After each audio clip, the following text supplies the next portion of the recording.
class here. What's up, man? How you doing? Doing well. Good, good. I saw your wife the other day. She was in the White House. Good. Keep it fun. Thanks, man. I appreciate it, man. Good to see you. I'm going this way. Okay, yeah. Sorry, I'll just sit over here. That's man. How are you? Good to see you. Good luck tonight. This will be awesome. Appreciate it very much, President. Hey, so good to see you. Oh, absolutely, absolutely. So, how about you? I'm having a good time. I have an easier job. How's your wife doing? She's having fun. She's a champion. Good, Yeah, good. absolutely. Let's do that. They're going to take me the other way. Is that right? Stand here by me. All right. I'll keep you company here. We're in the right spot.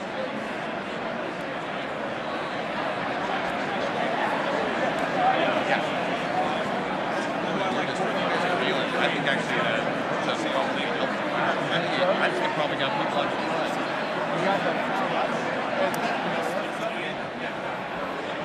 We're at the same time.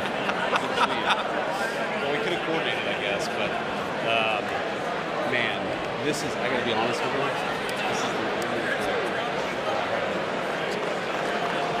by the way, I think the speech is going to be great, but I don't know how you do this for 90 minutes.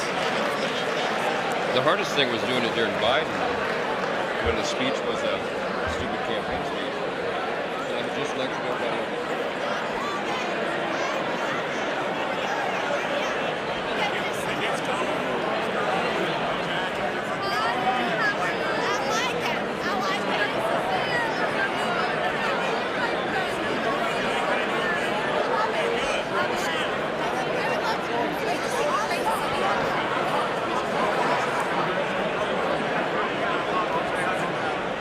Hi, Tyler. Hey, Ashley, Moody, good to see you.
session will come to order.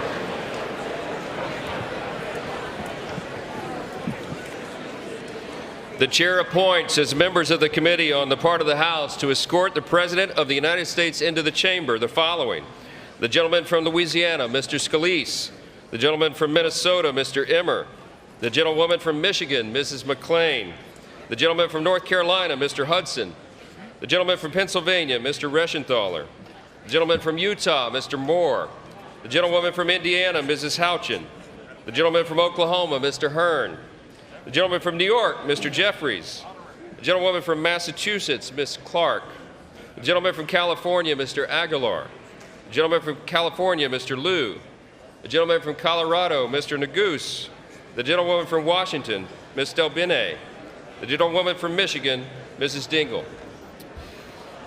The President of the Senate, at the direction of that body, appoints the following senators as members of the committee on the part of the Senate to escort the President of the United States into the House chamber: the Senator from South Dakota, Mr. Thune; the Senator from Wyoming, Mr. Barrasso; the Senator from Arkansas, Mr. Cotton; the Senator from Oklahoma, Mr. Lankford; the Senator from West Virginia, Mrs. Capito; the Senator from South Carolina, Mr. Scott; the Senator from New York, Mr. Schumer; the Senator from Illinois, Mr. Durbin; the Senator from Minnesota, Ms. Klobuchar; the Senator from New Jersey, Mr. Booker; the Senator from Wisconsin, Ms. Baldwin. The members of the escort committee will exit the chamber through the lobby doors.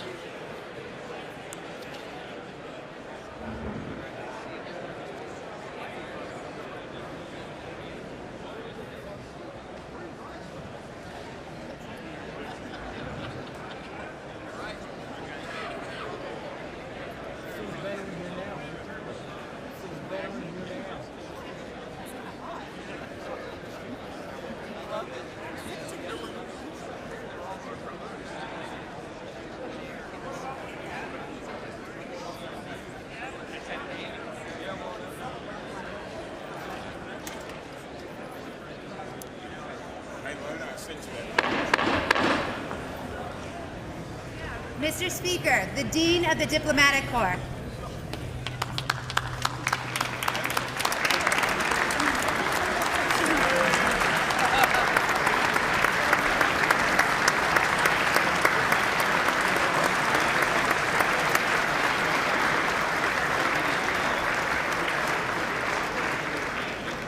Mr. Speaker, Jonathan Jackson.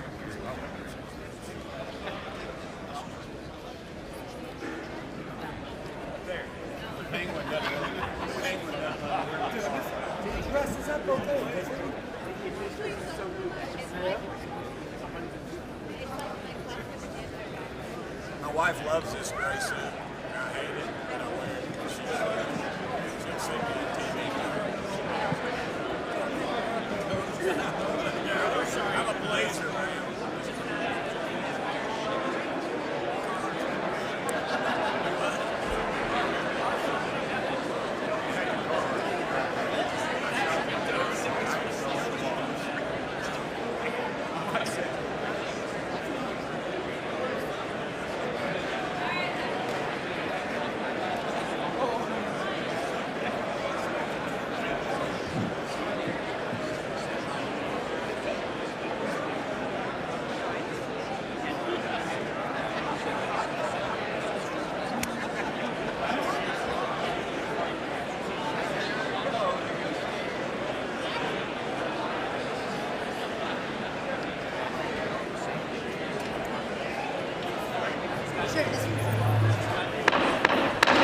Mr. Speaker, the Chief Justice and Associate Justices of the United States Supreme Court.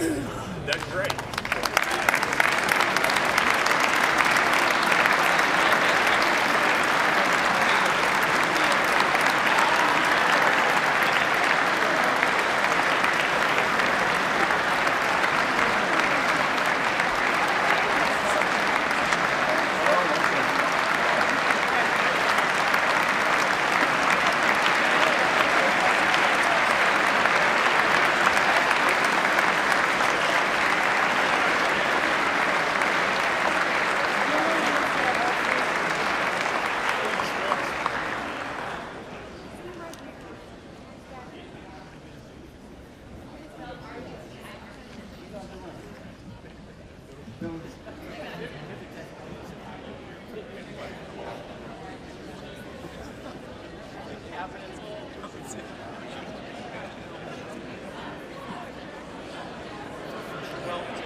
Speaker, the President's Cabinet.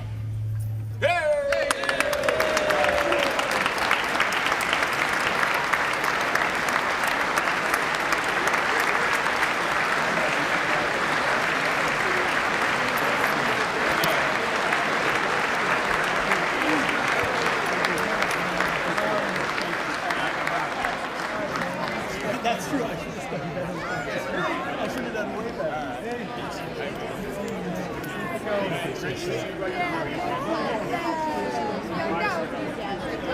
Secretary, can't wait to connect with you. You have so much fun. Yes.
Mr. Speaker, the President of the United States.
Thank you.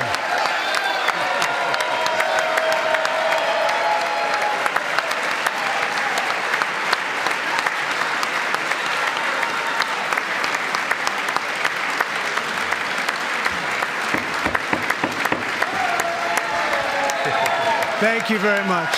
Thank you very much. It's a great honor. Thank you very much. Speaker Johnson, Vice President Vance, the First Lady of the United States,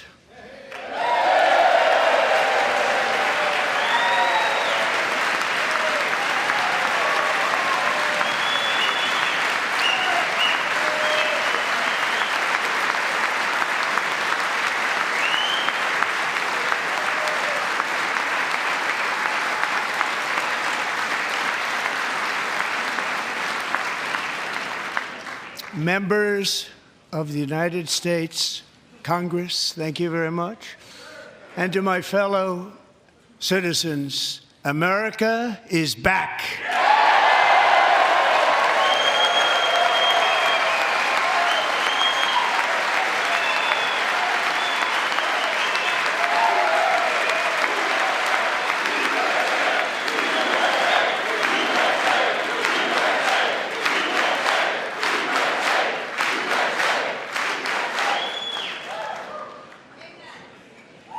6 weeks ago, I stood beneath the dome of this Capitol and proclaimed the dawn of the golden age of America.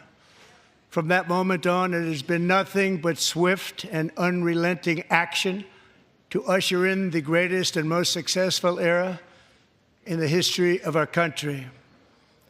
We have accomplished more in 43 days than most administrations accomplished in 4 years or 8 years, and we are just getting started.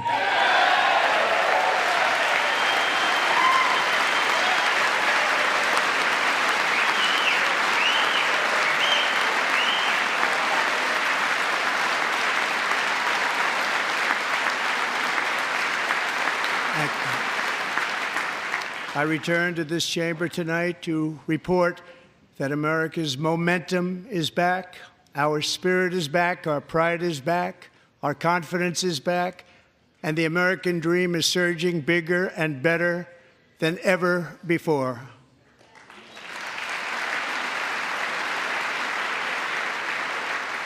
The American dream is unstoppable, and our country is on the verge of a comeback, the likes of which the world has never witnessed and perhaps will never witness again. There's never been anything like it. The presidential election of November 5th was a mandate like has not been seen in many decades. We won all 7 swing states, giving us an electoral college victory of 312 votes.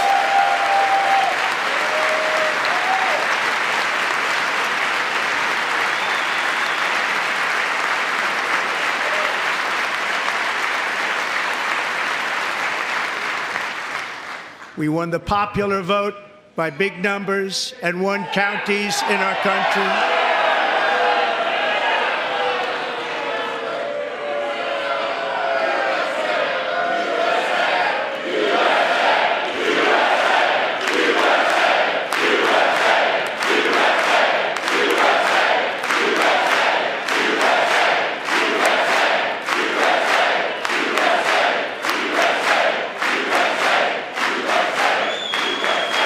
And won counties in our country, 2,700 to 525, on a map that reads almost completely red for Republican.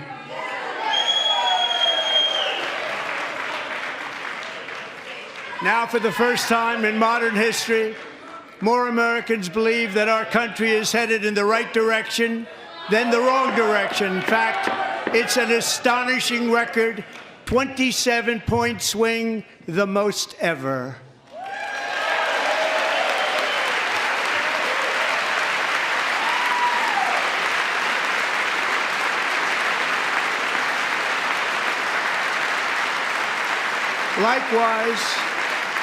Small business optimism saw its single largest one-month gain ever recorded, a 41-point jump.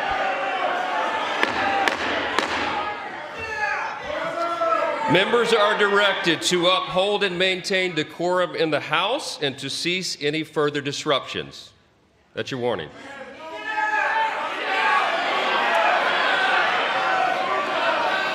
Members are engaging in willful and continuing breach of decorum, and the chair is prepared to direct the Sergeant-at-Arms to restore order to the joint session.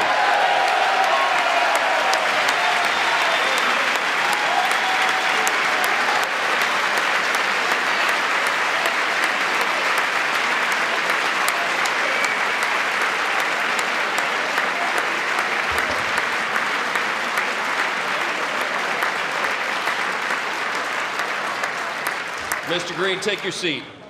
Take your seat, sir. Take your seat. Finding that members continue to engage in willful and concerted disruption of proper decorum, the chair now directs the Sergeant-at-Arms to restore order. Remove this gentleman from the chamber.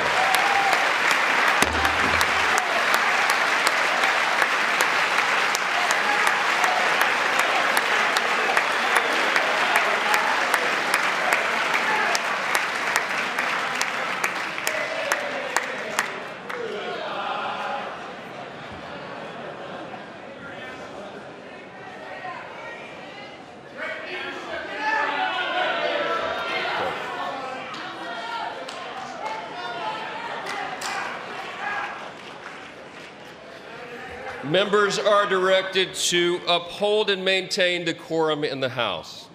Mr. President, you continue. Thank you. Over the past 6 weeks, I have signed nearly 100 executive orders and taken more than 400 executive actions, a record to restore common sense, safety, optimism, and wealth all across our wonderful land. The people elected me to do the job, and I'm doing it.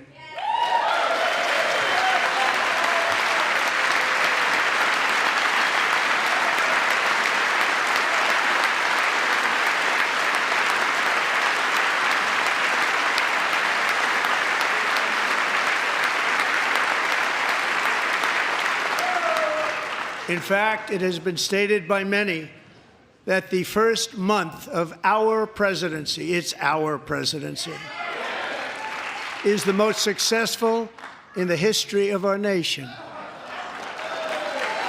By many.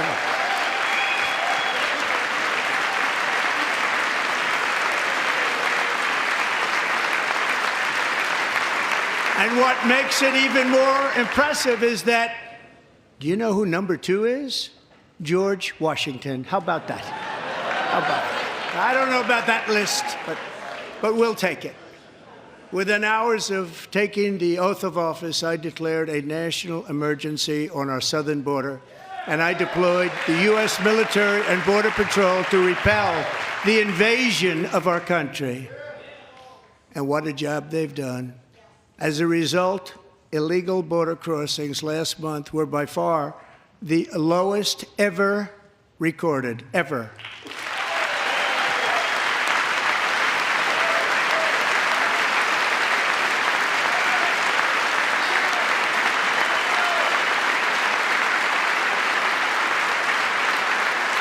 They heard my words and they chose not to come. Much easier that way.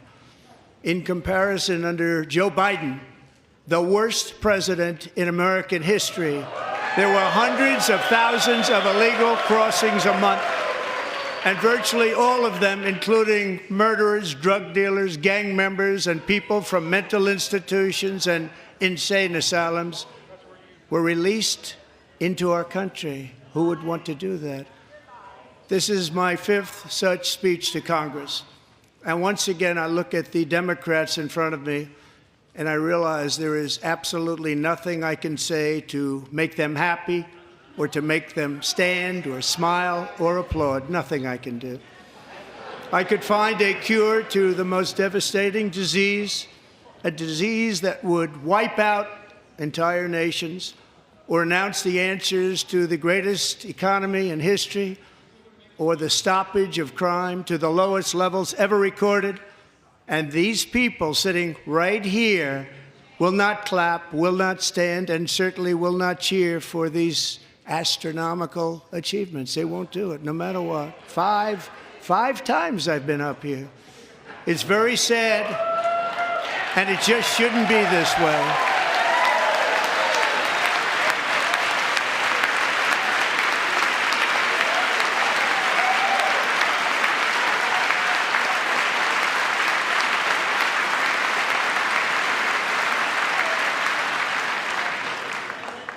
So Democrats sitting before me, for just this one night, why not join us in celebrating so many incredible wins for America? For the good of our nation, let's work together and let's truly make America great again.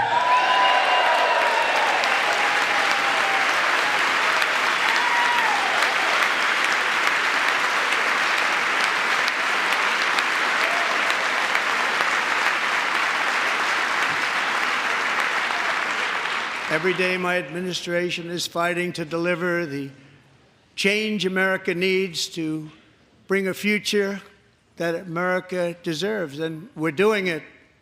This is a time for big dreams and bold action. Upon taking office, I imposed an immediate freeze on all federal hiring, a freeze on all new federal regulations, and a freeze on all foreign aid.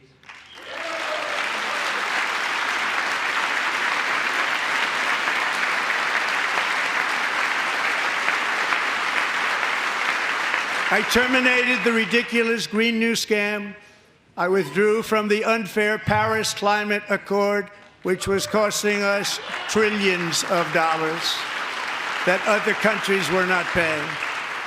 I withdrew from the corrupt World Health Organization.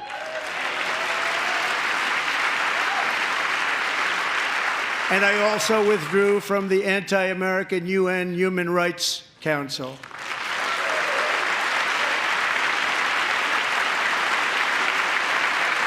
We ended all of Biden's environmental restrictions that were making our country far less safe and totally unaffordable. And importantly, we ended the last administration's insane electric vehicle mandate, saving our auto workers and companies from economic destruction.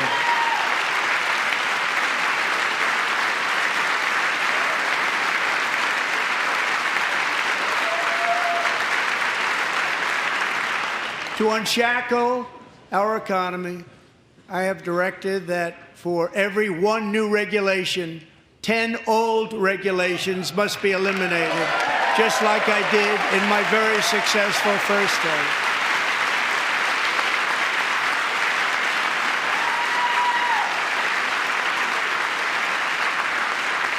And in that first term, we set records on ending unnecessary rules and regulations like no other president had done before.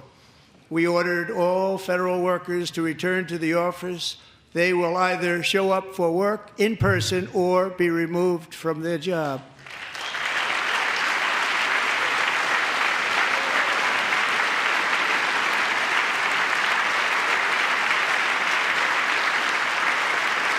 And we have ended weaponized government where, as an example, a sitting president is allowed to viciously prosecute his political opponent, like me.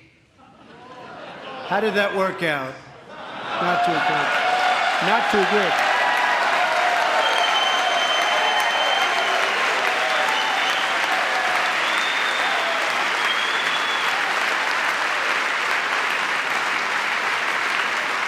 And I have stopped all government censorship and brought back free speech in America. It's back.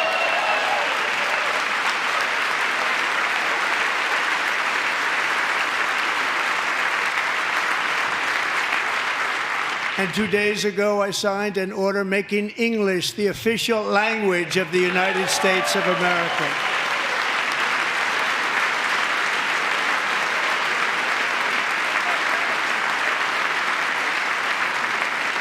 I renamed the Gulf of Mexico the Gulf of America.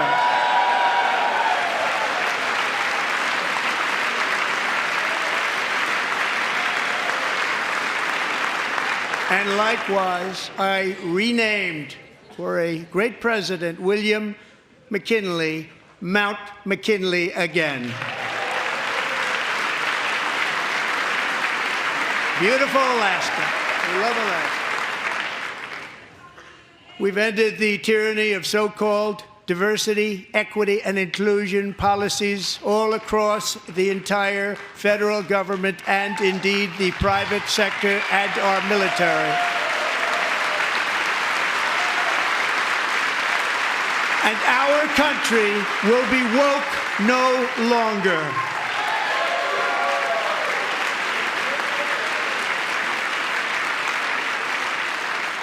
We believe that whether you are a doctor, an accountant, a lawyer, or an air traffic controller, you should be hired and promoted based on skill and competence, not race or gender. Very important.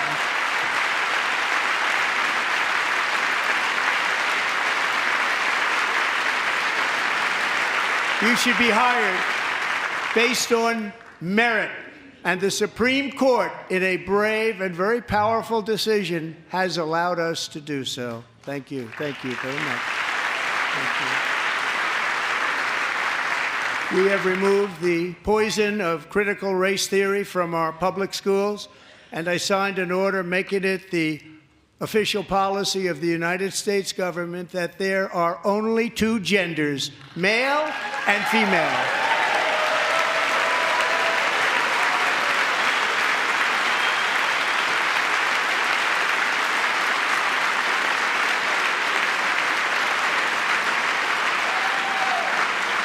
I also signed an executive order to ban men from playing in women's sports.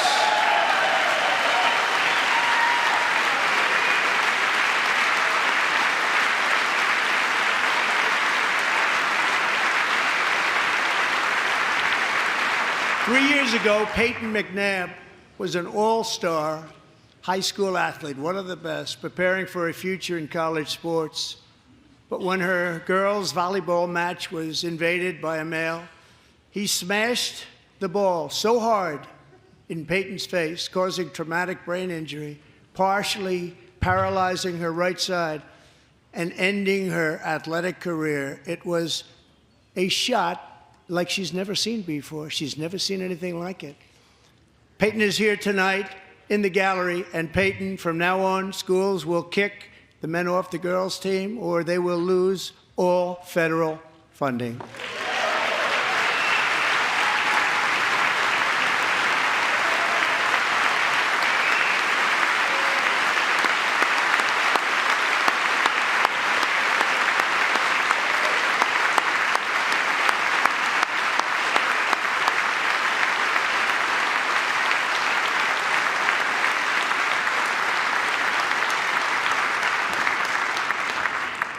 And if you really want to see numbers, just take a look at what happened in the women's boxing, weightlifting, track and field, swimming, or cycling, where a male recently finished a long-distance race 5 hours and 14 minutes ahead of a woman for a new record by 5 hours.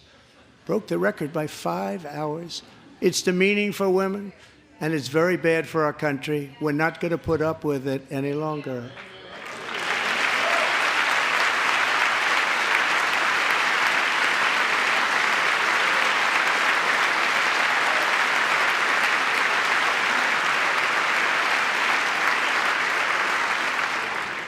What I have just described is only a small fraction of the common sense revolution that is now, because of us, sweeping the entire world.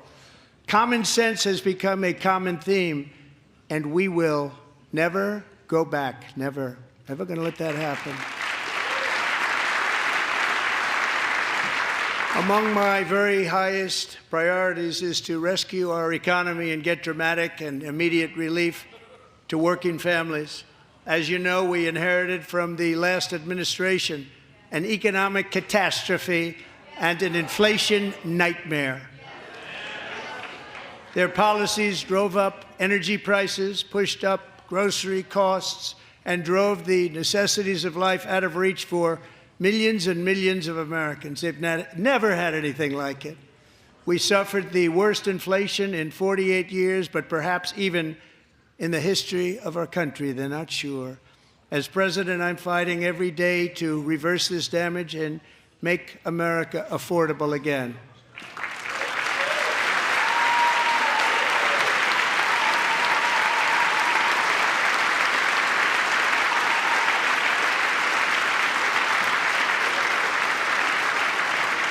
Joe Biden especially let the price of eggs get out of control.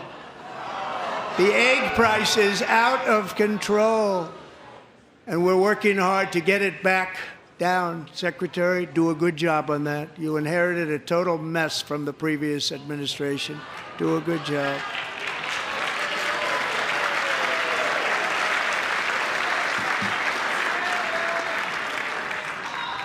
A major focus of our fight to defeat inflation is rapidly reducing the cost of energy.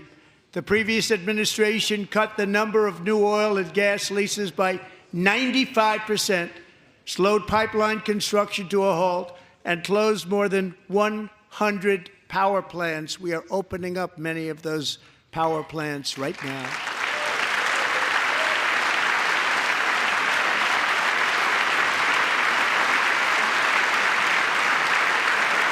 And frankly, we have never seen anything like it. That's why on my first day in office, I declared a national energy emergency. As you've heard me say many times, we have more liquid gold under our feet than any nation on earth, and by far. And now I fully authorize the most talented team ever assembled to go and get it. It's called Drill, Baby, Drill.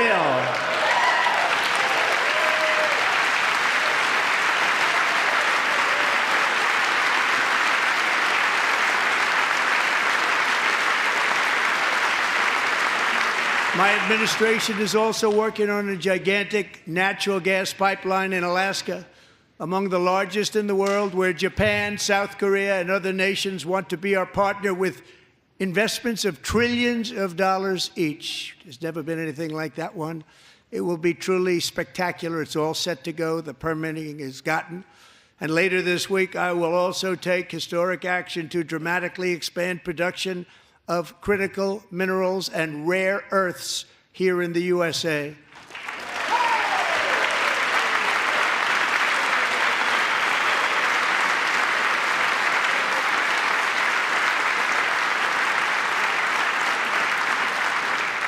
To further combat inflation, we will not only be reducing the cost of energy, but will be ending the flagrant waste of taxpayer dollars.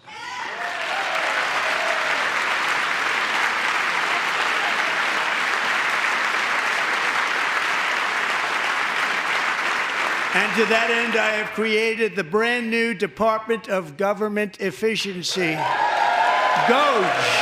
Perhaps you've heard of it. Perhaps.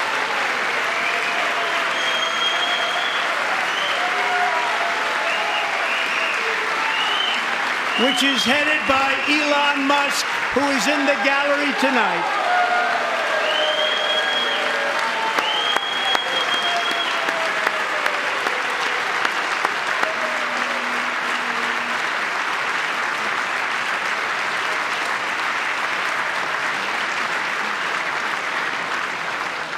Thank you, Elon. He's working very hard. He didn't need this.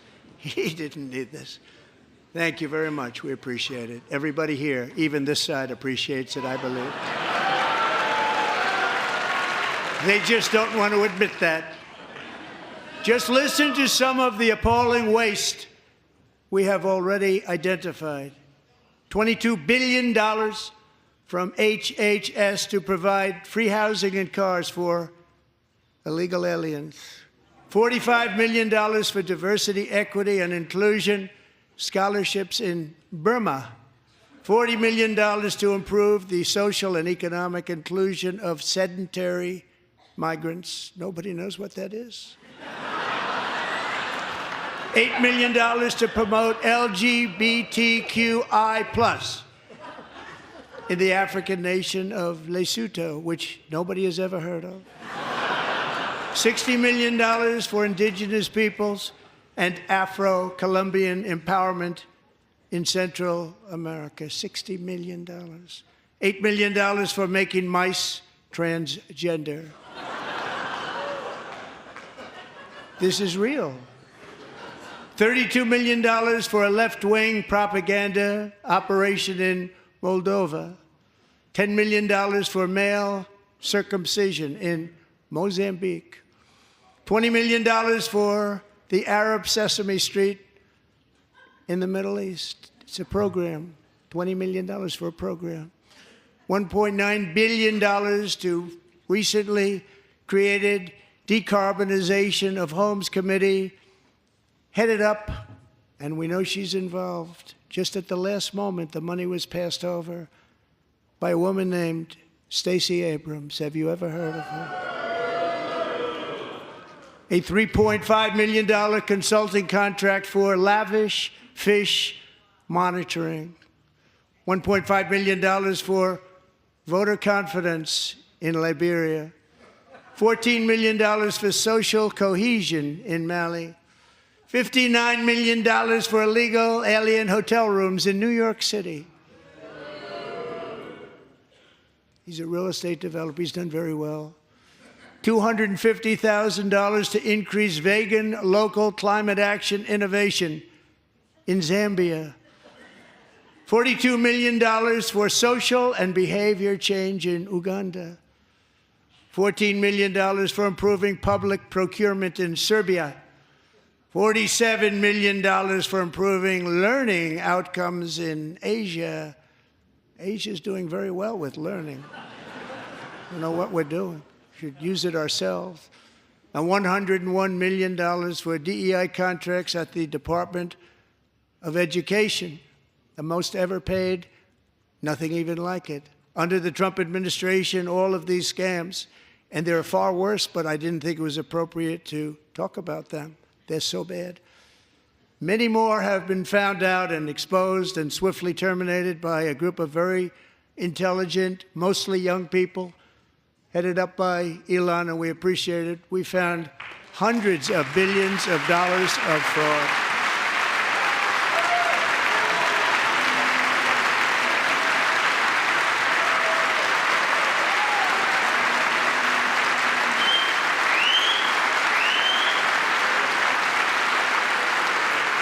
And we've taken back the money and reduced our debt to fight inflation and other things. Taken back a lot of that money. We got it just in time. This is just the beginning. The Government Accountability Office, a federal government office, has estimated annual fraud of over $500 billion in our nation, and we are working very hard to stop it. We're going to. We're also identifying shocking levels of incompetence and probable fraud in the Social Security program for our seniors, and that our seniors and people that we love rely on. Believe it or not, government databases list 4.7 million Social Security members from people aged 100 to 109 years old. It lists 3.6 million people from ages 110 to 119. I don't know any of them. I know some people that are rather elderly, but not quite that elderly. 3.47 million people from ages 120 to 129. 3.9 million people from ages 130 to 139. 3.5 million people from ages 140 to 149. And money is being paid to many of them, and we're searching right now. In fact, Pam, good luck. Good luck. You're going to find it. But a lot of money is paid out to people because it just keeps getting paid, and nobody does, and it really hurts Social Security and hurts our country. 1.3 million people from ages 150 to 159, and over 130,000 people, according to the Social Security databases, are age over 160 years old. We have a healthier country than I thought, Bobby.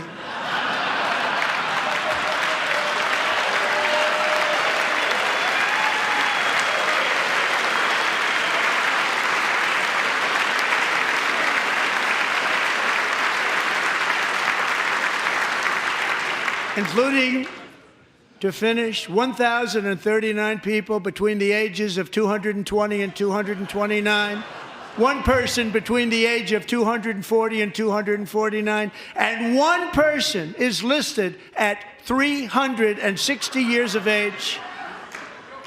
More than 100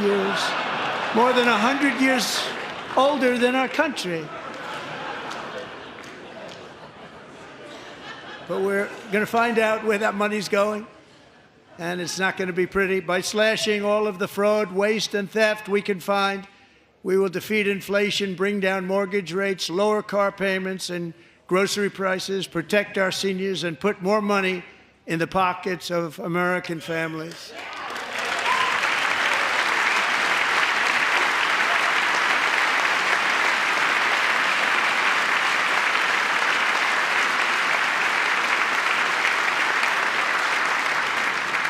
And today, interest rates took a beautiful drop, big, beautiful drop. It's about time.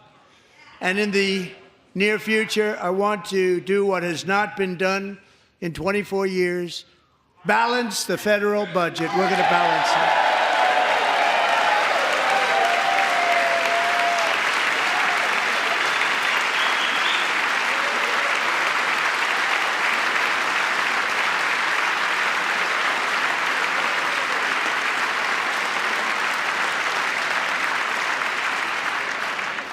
With that goal in mind, we have developed in great detail what we are calling the Gold Card, which goes on sale very, very soon.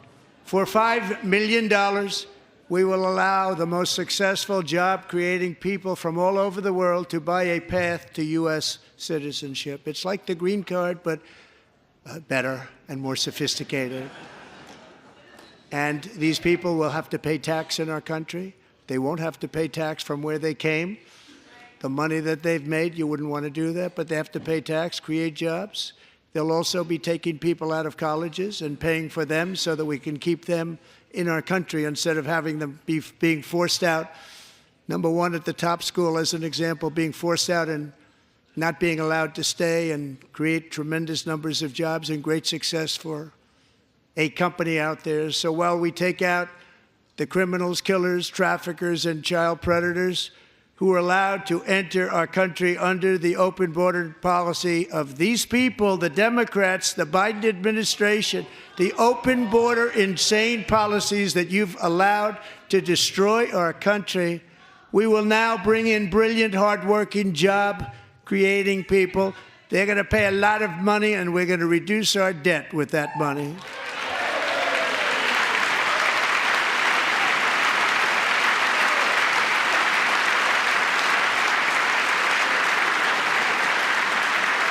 Americans have given us a mandate for bold and profound change. For nearly 100 years, the federal bureaucracy has grown until it has crushed our freedoms, ballooned our deficits, and held back America's potential in every possible way. The nation founded by pioneers and risk-takers now drowns under millions and millions of pages of regulations and debt. Approvals that should take 10 days to get instead take 10 years, 15 years, and even 20 years before you're rejected. Meanwhile, we have hundreds of thousands of federal workers who have not been showing up to work. My administration will reclaim power from this unaccountable bureaucracy, and we will restore true democracy to America again.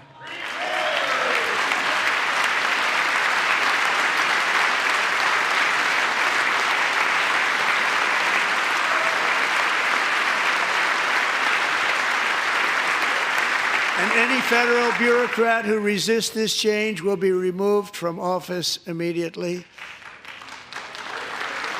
Because we are draining the swamp. It's very simple.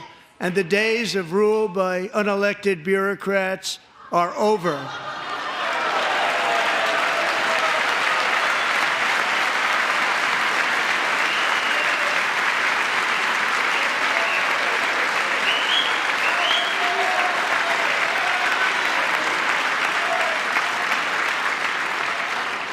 And the next phase of our plan to deliver the greatest economy in history is for this Congress to pass tax cuts for everybody. They're in there. They're waiting for you to vote. And I'm sure that the people on my right, I don't mean the Republican right, but my right here, I'm sure you're going to vote for those tax cuts, because otherwise I don't believe the people will ever vote you into office. So I'm doing you a big favor by telling you that. But I know this group is going to be voting for the tax.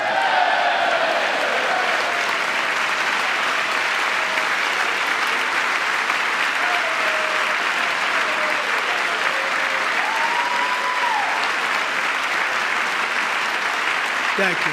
It's a very, very big part of our plan. We had tremendous success in our first term with it. A very big part of our plan. We're seeking permanent income tax cuts all across the board. And to get urgently needed relief to Americans hit especially hard by inflation, I'm calling for no tax on tips, no tax on overtime, and no tax on Social Security benefits for our great seniors.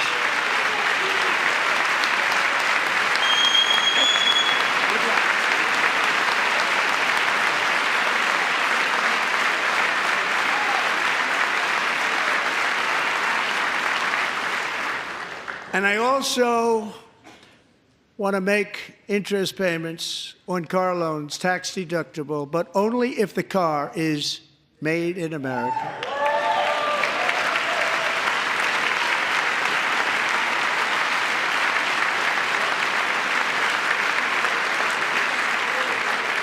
And by the way, we're going to have growth in the auto industry like nobody's ever seen. Plants are opening up all over the place. Deals are being made. Never seen. That's a combination of the election win and tariffs. It's a beautiful word, isn't it? That, along with our other policies, will allow our auto industry to absolutely boom. It's going to boom. Spoke to the majors today, all three, the top people, and they're so excited. In fact, already numerous car companies have announced that they will be building massive automobile plants in America, with Honda just announcing a new plant in Indiana, one of the largest anywhere in the world.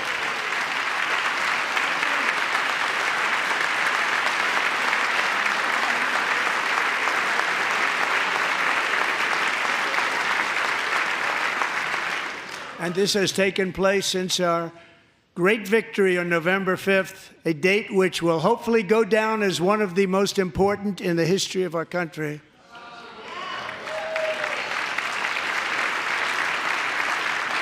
In addition, as part of our tax cuts, we want to cut taxes on domestic production and all manufacturing. And just as we did before, we will provide 100% expensing. It will be retroactive to January 20th, 2025. And it was one of the main reasons why our tax cuts were so successful in our first term, giving us the most successful economy in the history of our country. First term. We had a great first term.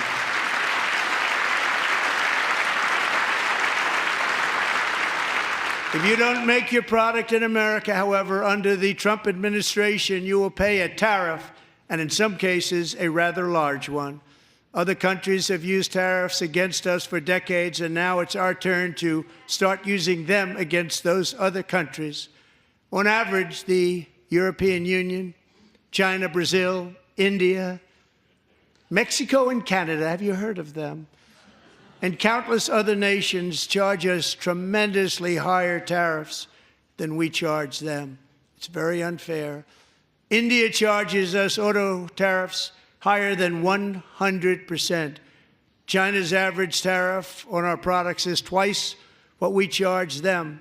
And South Korea's average tariff is 4 times higher. Think of that, 4 times higher. And we give so much help militarily and in so many other ways to South Korea, but that's what happens.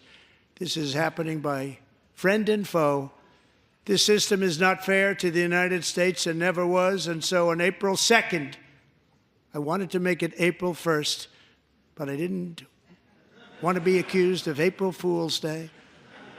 That's not, just one day was cost us a lot of money. But we're going to do it in April. I'm a very superstitious person. April 2nd, reciprocal tariffs kick in.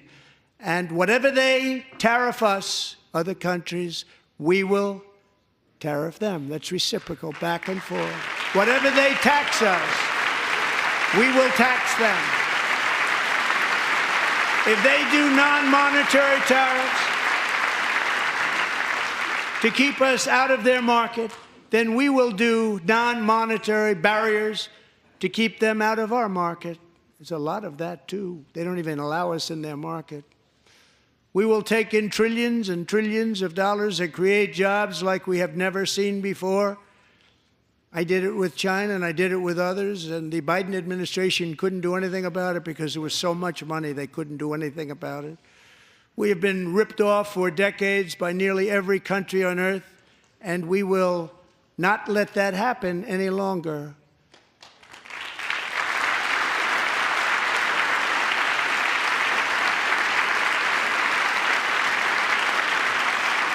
Much has been said over the last 3 months about Mexico and Canada, but we have very large deficits with both of them. But even more importantly, they've allowed fentanyl to come into our country at levels never seen before, killing hundreds of thousands of our citizens and many very young, beautiful people, destroying families. Nobody's ever seen anything like it. They are, in effect, receiving subsidies of hundreds of billions of dollars. We pay subsidies to Canada and to Mexico of hundreds of billions of dollars, and the United States will not be doing that any longer. We're not going to do it any longer.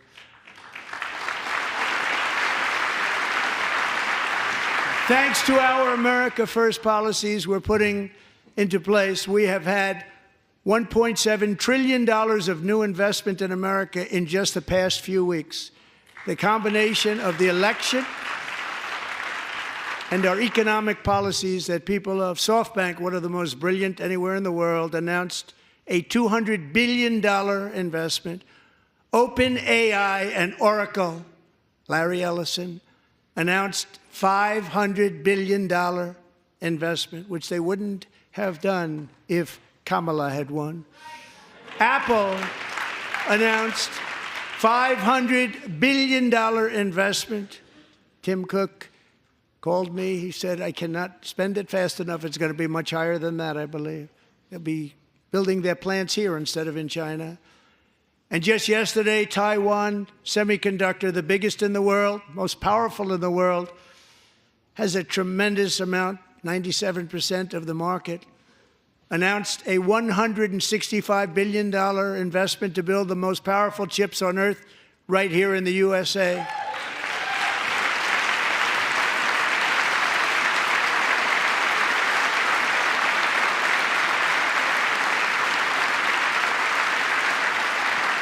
And we're not giving them any money. Your CHIPS Act is a horrible, horrible thing. We give hundreds of billions of dollars, and it doesn't mean a thing. They take our money and they don't spend it. All that meant to them, we're giving them no money. All that was important to them was they didn't want to pay the tariffs, so they came and they're building, and many other companies are coming. We don't have to give them money. We just want to protect our businesses and our people. And they will come because they won't have to pay tariffs if they build in America. So it's very amazing. You should get rid of the CHIP Act, and whatever's left over, Mr. Speaker, you should use it to reduce debt or any other reason you want to.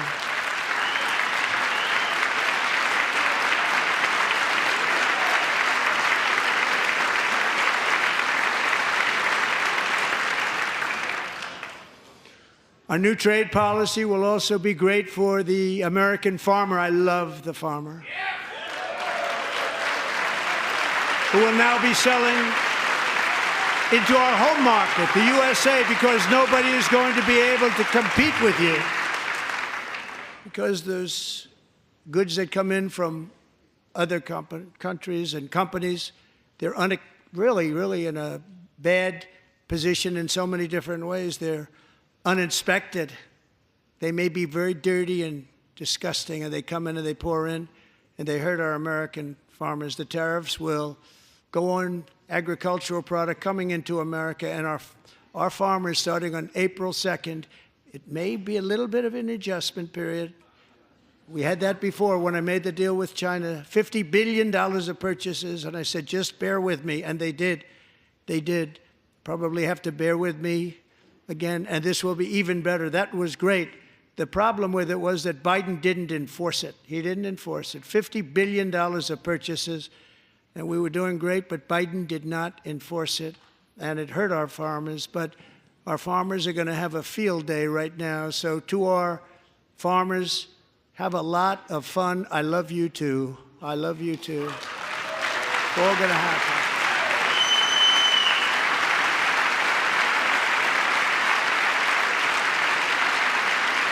And I have also imposed a 25% tariff on foreign aluminum, copper, lumber, and steel, because if we don't have, as an example, steel and lots of other things, we don't have a military, and frankly, we just won't have a country very long. Here today is a proud American steelworker, fantastic person from Decatur, Alabama, Jeff Denard.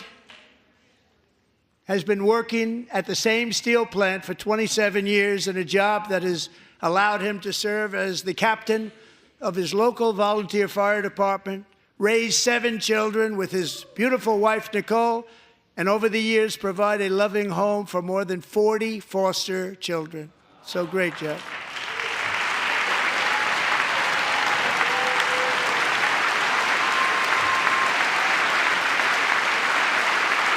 Thank you, Jeff. Thank you, Jeff.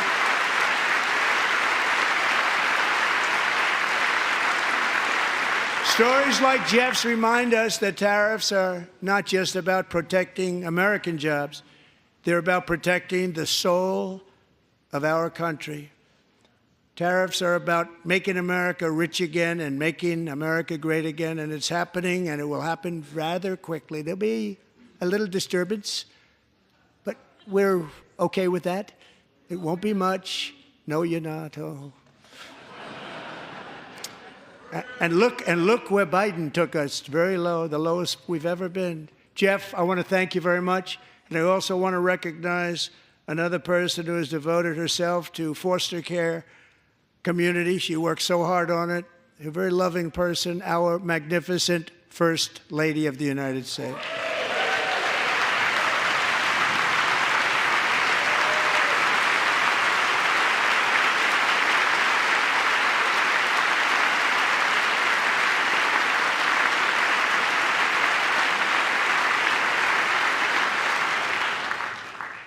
Melania's work has yielded incredible results, helping prepare our nation's future leaders as they enter the workforce. Our First Lady is joined by 2 impressive young women, very impressive.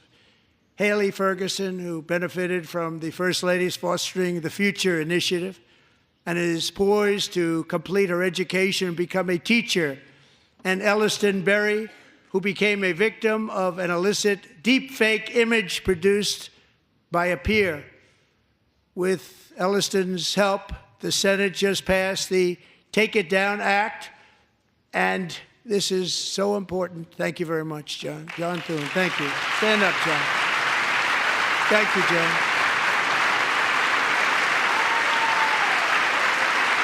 Thank you all very much.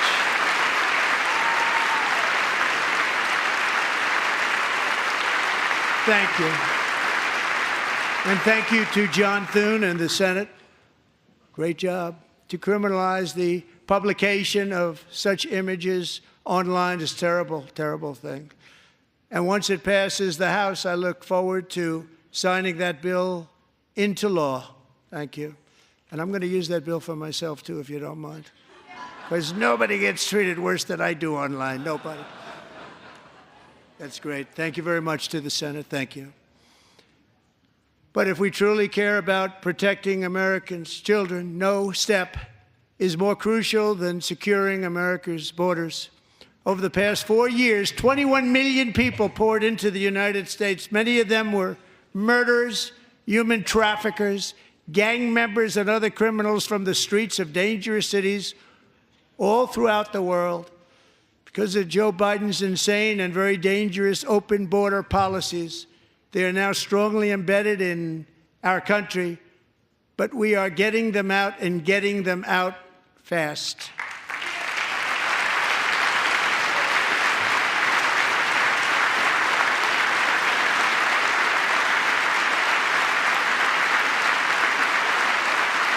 And I want to thank Tom Homan and Christy. I want to thank you and Paul of Border Patrol.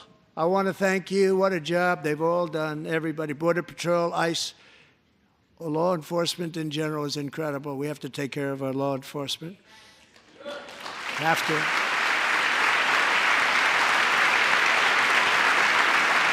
Last year,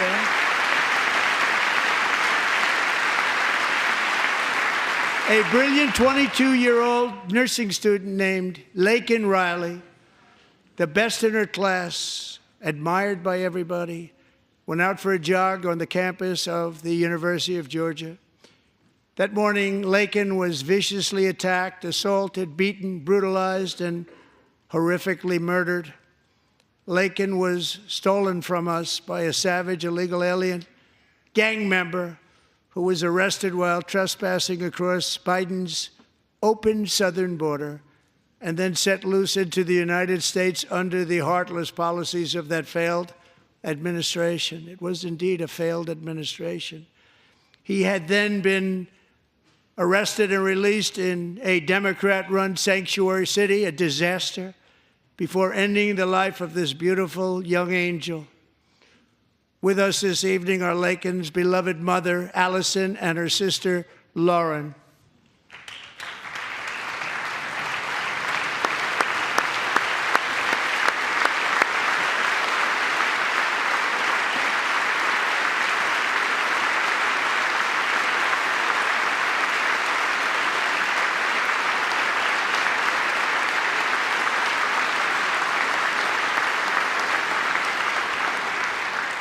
Last year, I told Laken's grieving parents that we would ensure their daughter would not have died in vain.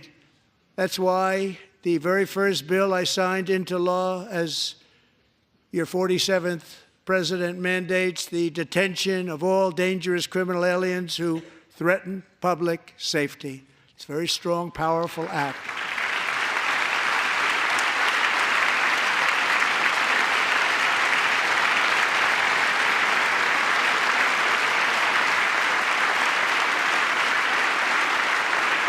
It's called the Laken-Riley Act.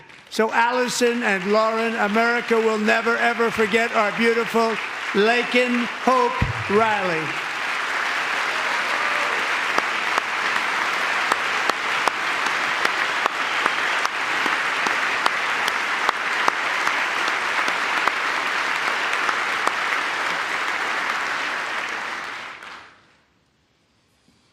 Thank you very much.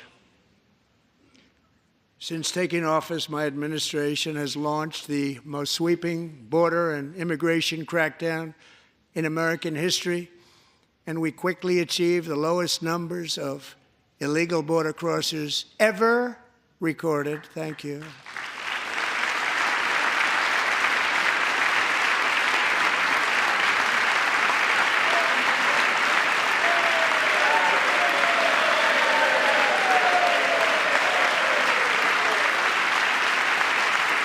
The media and our friends in the Democrat Party kept saying we needed new legislation, we must have legislation to secure the border. But it turned out that all we really needed was a new president.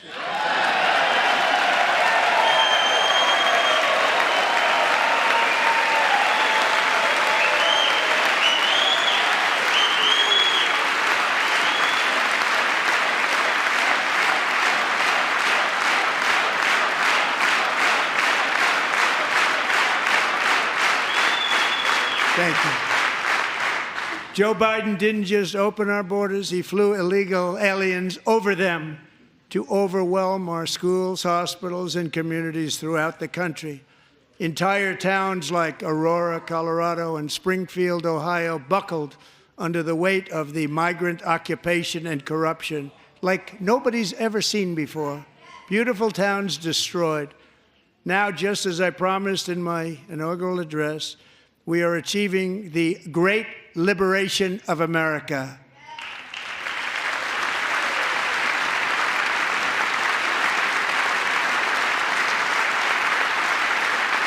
But there still is much work to be done. Here tonight is a woman I have gotten to know, Alexis Nungari from Houston. Wonderful woman. Last June, Alexis's 12-year-old daughter, her precious Jocelyn, walked to a nearby convenience store.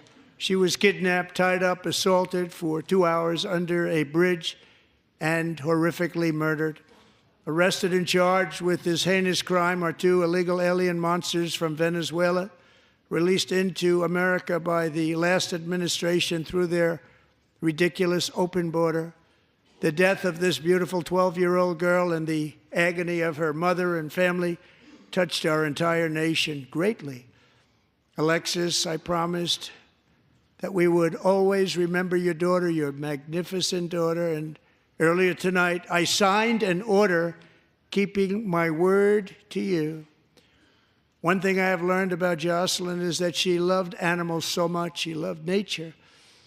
Across Galveston Bay, from where Jocelyn lived in Houston, you will find a magnificent national wildlife refuge, a pristine, peaceful, 34,000-acre sanctuary for all of God's creatures on the edge of the Gulf of America. Alexis, moments ago, I formally renamed that refuge in loving memory of your beautiful daughter, Jocelyn. So, Mr. Vice President, if you would, may I have the order?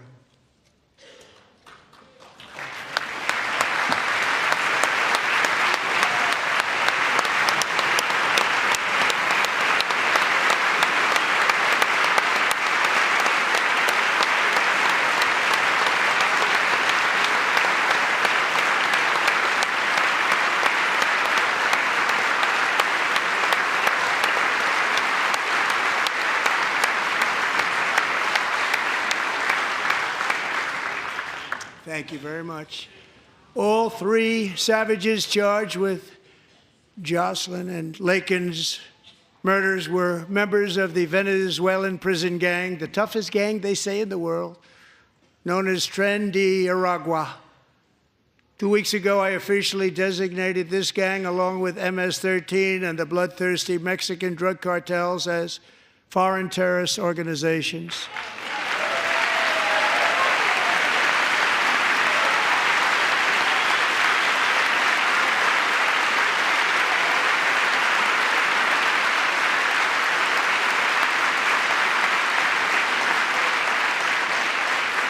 They are now officially in the same category as ISIS, and that's not good for them.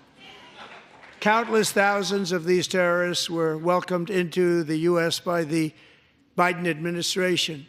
But now every last one will be rounded up and forcibly removed from our country, or, if they're too dangerous, put in jails, standing trial in this country, because we don't want them to come back ever. With us this evening is a warrior on the front lines of that battle, Border Patrol Agent Roberto Ortiz. Great guy.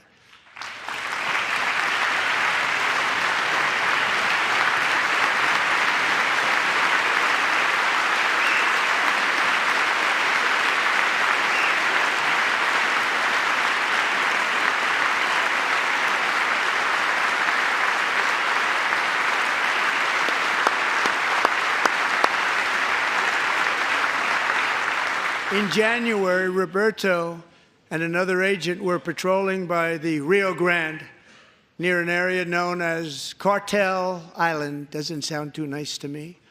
When heavily armed gunmen started shooting at them. Roberto saw that his partner was totally exposed, at great danger, and he leapt into action, returning fire and providing crucial seconds for his fellow agent to seek safety, just barely. I have some of the prints of that event, and it was not good. Agent Ortiz, we salute you for your great courage and for your line of fire that you took and for the bravery that you showed. We honor you, and we will always honor you. Thank you, Roberto, very much.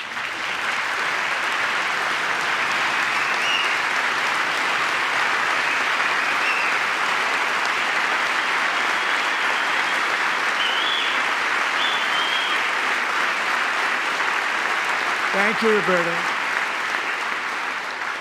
And I actually got to know him on my many calls to the border. He's a great gentleman. The territory to the immediate south of our border is now dominated entirely by criminal cartels that murder, rape, torture, and exercise total control. They have total control over a whole nation, posing a grave threat to our national security. The cartels are waging war on America, and it's time for America to wage war on the cartels, which we are doing.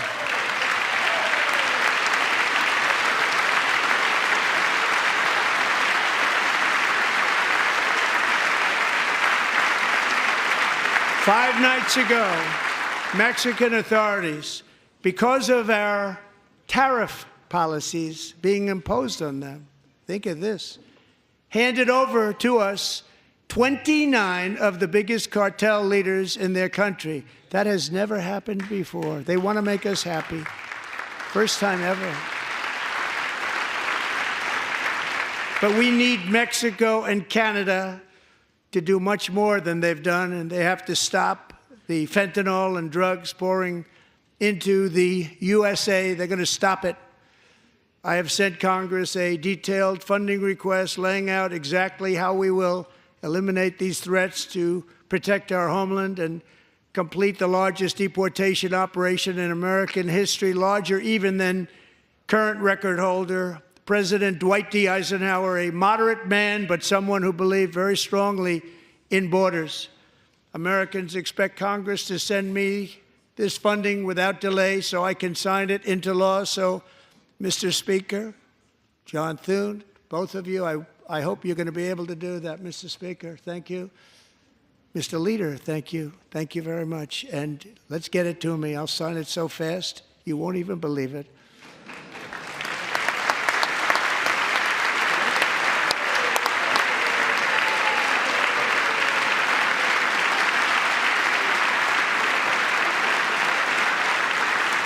And as we reclaim our sovereignty, we must also bring back law and order to our cities and towns.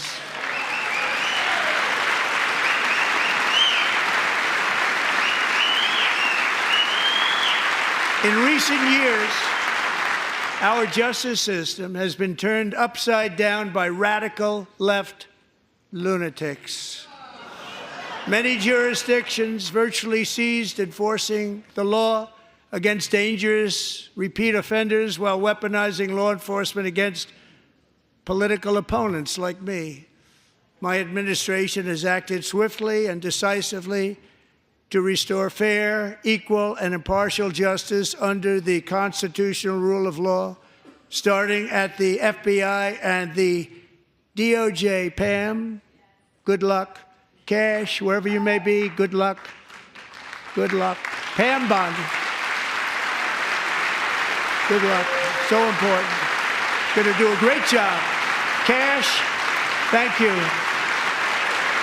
Thank you, Cash.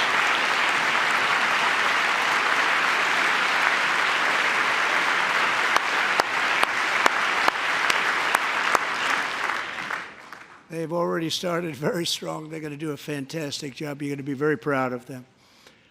We're also once again giving our police officers the support, protection, and respect they so dearly deserve. They have to get it. They have such a hard, dangerous job, but we're going to make it less dangerous. The problem is the bad guys don't respect the law, but they're starting to respect it, and they soon will respect it. This also includes our great fire departments throughout the country. Our firemen and women are unbelievable people, and we'll never forget them. And besides that, they voted for me in record numbers, so I have no choice.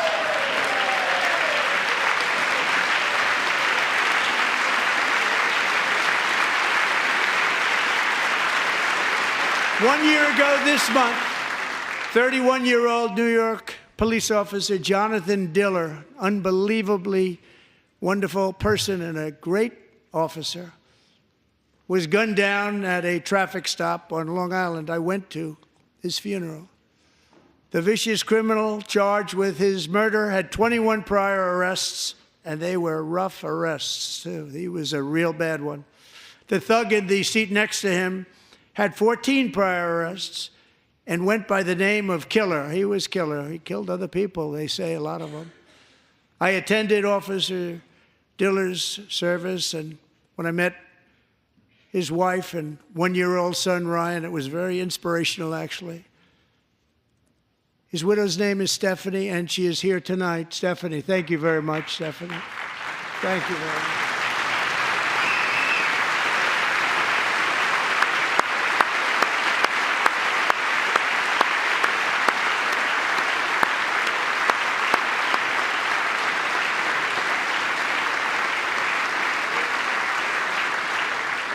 Stephanie, we're going to make sure that Ryan knows his dad was a true hero, New York's finest, and we're going to get these cold-blooded killers and repeat offenders off our streets, and we're going to do it fast. Got to stop it. They get out with 28 arrests. They push people into subway trains. They hit people over the head, back of the head with baseball bats. We got to get them out of here. I've already signed an executive order requiring a mandatory death penalty for anyone who murders a police officer, and tonight I'm asking Congress to pass that policy into permanent law.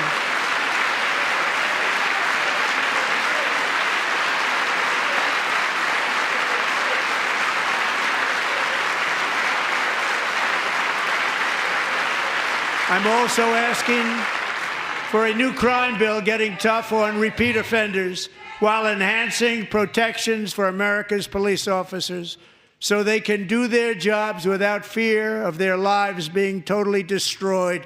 They don't want to be killed. We're not going to let them be killed.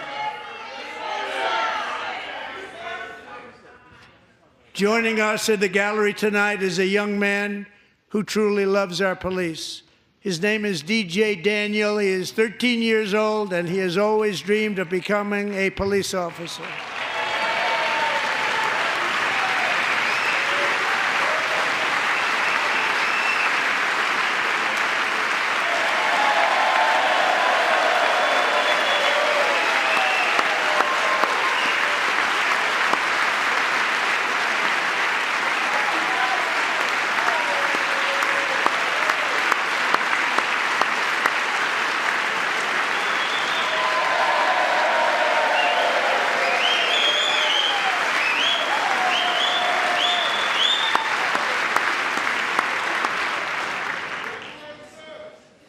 But in 2018, DJ was diagnosed with brain cancer.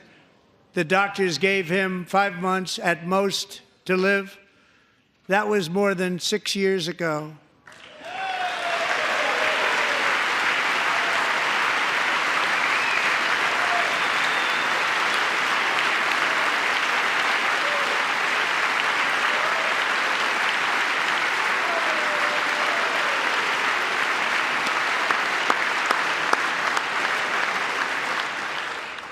Since that time, DJ and his dad have been on a quest to make his dream come true, and DJ has been sworn in as an honorary law enforcement officer, actually a number of times. The police love him, the police departments love him. And tonight, DJ, we're going to do you the biggest honor of them all. I am asking our new Secret Service Director, Sean Curran, to officially make you an agent of the United States Secret Service.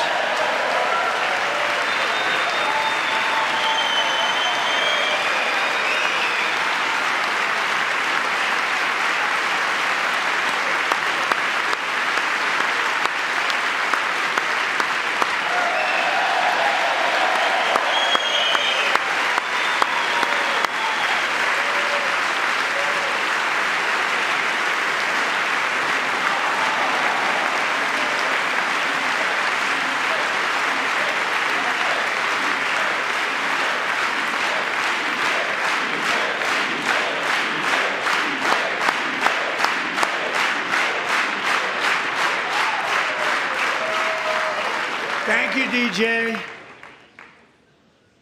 DJ's doctors believe his cancer likely came from a chemical he was exposed to when he was younger. Since 1975, rates of child cancer have increased by more than 40%. Reversing this trend is one of the top priorities for our new presidential commission to make America healthy again, chaired by our new Secretary of Health and Human Services, Robert F. Kennedy, Jr.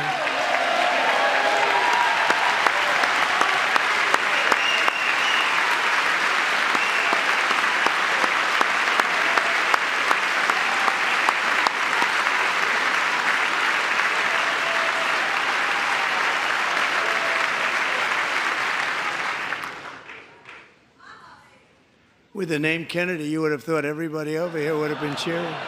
How quickly they forget.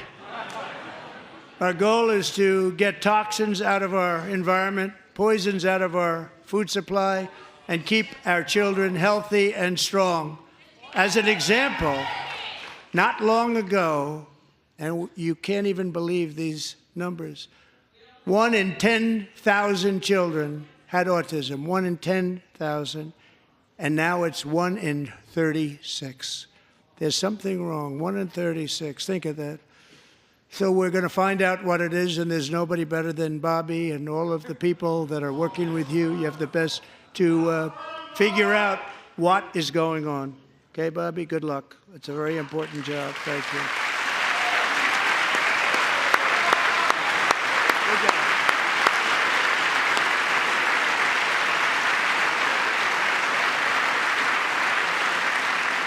Thank you.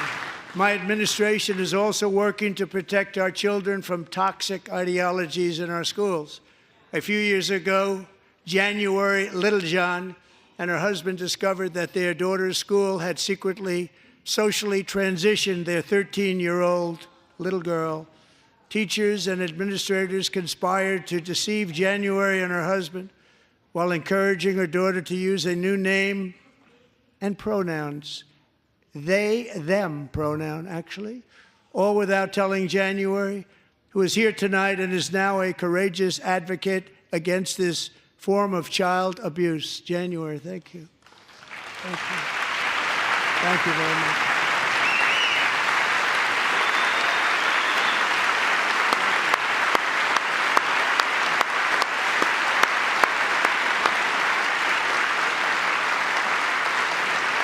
Thank you. Stories like this are why, shortly after taking office, I signed an executive order banning public schools from indoctrinating our children with transgender ideology.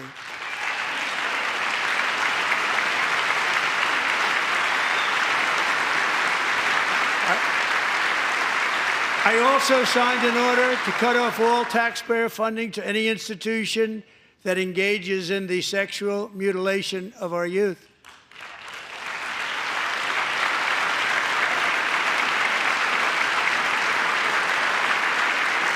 And now I want Congress to pass a bill permanently banning and criminalizing sex changes on children and forever ending the lie that any child is trapped in the wrong body.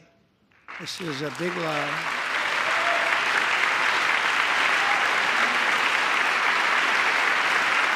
And our message to every child in America is that you are perfect exactly the way God made you.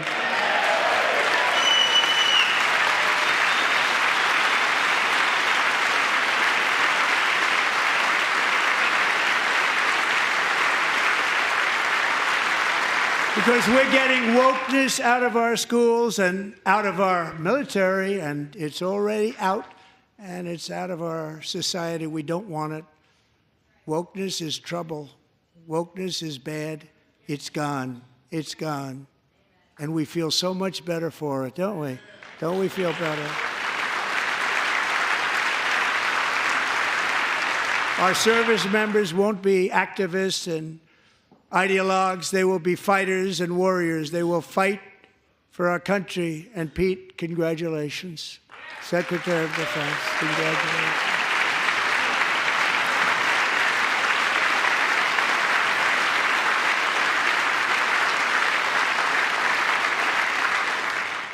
And he's not big into the woke movement, I can tell you. I know him well.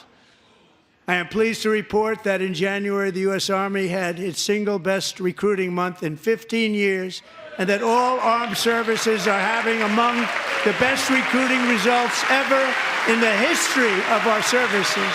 What a difference.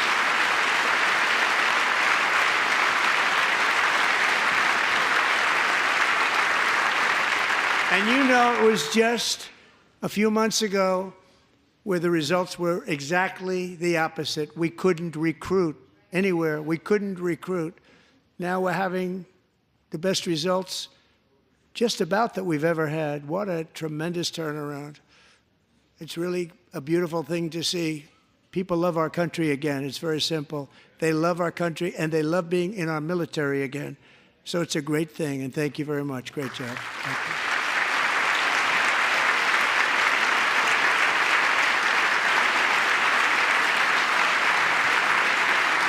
We're joined tonight by a young man, Jason Hartley, who knows the weight of that call of duty.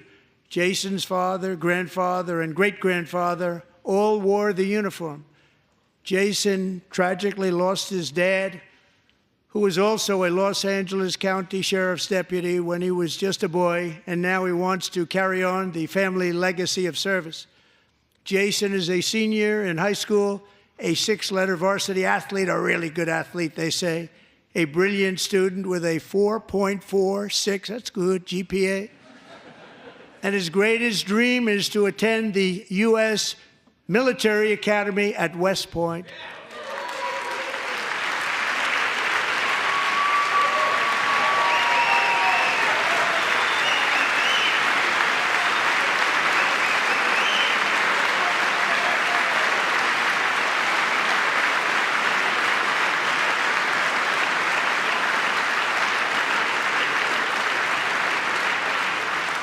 And Jason, that's a very big deal getting in. That's a hard one to get into. But I'm pleased to inform you that your application has been accepted. You will soon be joining the Corps of Cadets.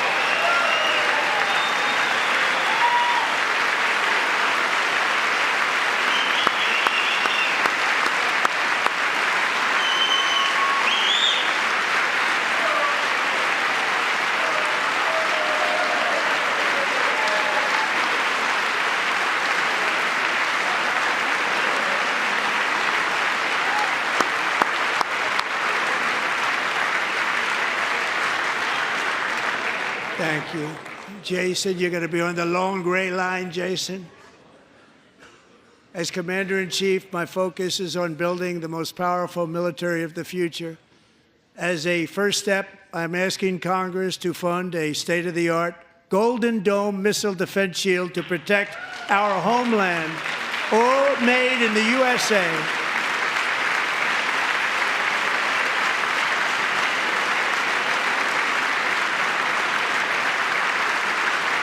And Ronald Reagan wanted to do it long ago, but the technology just wasn't there, not even close. But now we have the technology. It's incredible, actually. And other places, they have it. Israel has it. Other places have it. And the United States should have it too, right, Tim, right? They should have it too. So I want to thank you. But it's a very, very important. This is a very dangerous world. We should have it. We want to be protected, and we're going to protect our citizens like never before. To boost our defense industrial base, we are also going to resurrect the American shipbuilding industry, including commercial shipbuilding and military shipbuilding.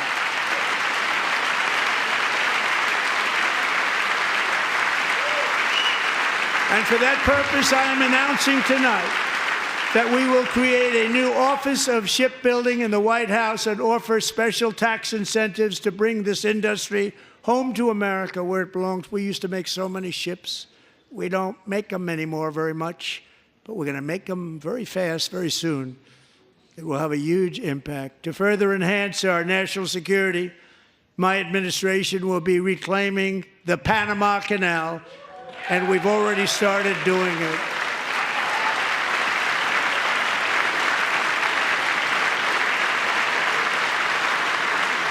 Just today, a large American company announced they are buying both ports around the Panama Canal and lots of other things having to do with the Panama Canal and a couple of other canals. The Panama Canal was built by Americans for Americans, not for others, but others could use it. But it was built at tremendous cost of American blood and treasure. 38,000 workers died building the Panama Canal.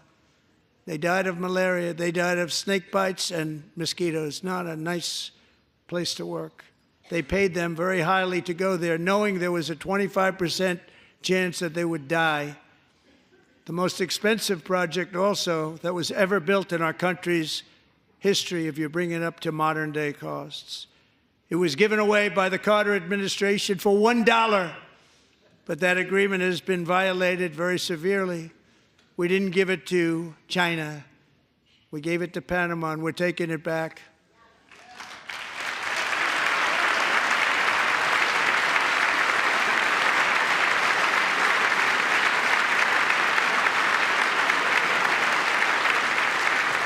And we have Marco Rubio in charge. Good luck, Marco.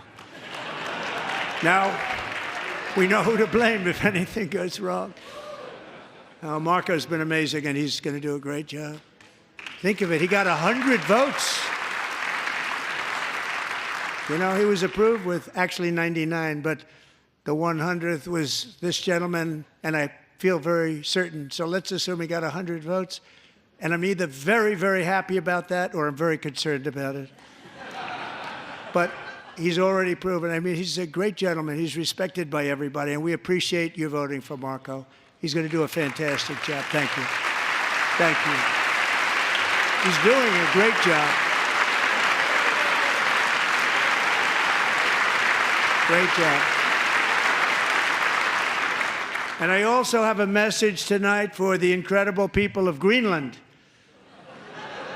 We strongly support your right to determine your own future.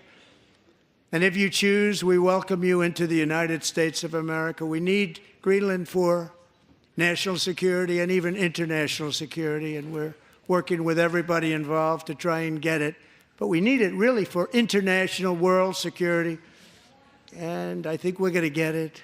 One way or the other, we're going to get it. We will keep you safe.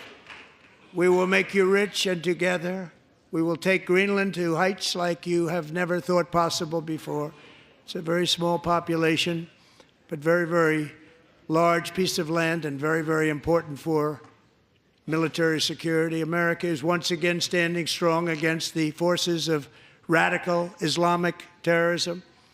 3.5 years ago, ISIS terrorists killed 13 American service members and countless others in the Abbey Gate bombing during the disastrous and incompetent withdrawal from Afghanistan. Not that they were withdrawing, it was the way they withdrew. Perhaps the most embarrassing moment in the history of our country. Tonight, I am pleased to announce that we have just apprehended the top terrorist responsible for that atrocity, and he is right now on his way here to face the swift sword of American justice.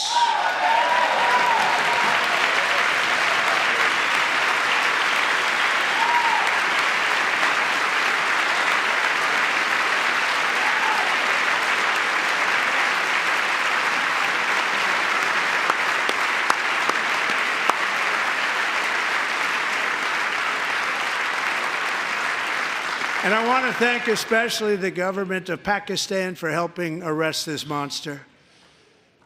This was a very momentous day for those 13 families who I actually got to know very well, most of them, whose children were murdered, and the many people that were so badly, over 42 people, so badly injured on that fateful day in Afghanistan. What a horrible day.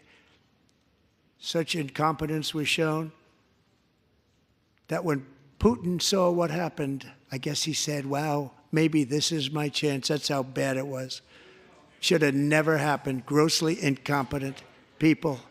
I spoke to many of the parents and loved ones, and they're all in our hearts tonight. Just spoke to them on the phone. We had a big call. Every one of them called, and Everybody was on the line, and they did nothing but cry with happiness. They were very happy, as happy as you can be under those circumstances. Their child, brother, sister, son, daughter was killed for no reason whatsoever. In the Middle East, we're bringing back our hostages from Gaza. In my first term, we achieved one of the most groundbreaking peace agreements in generations, the Abraham Accords.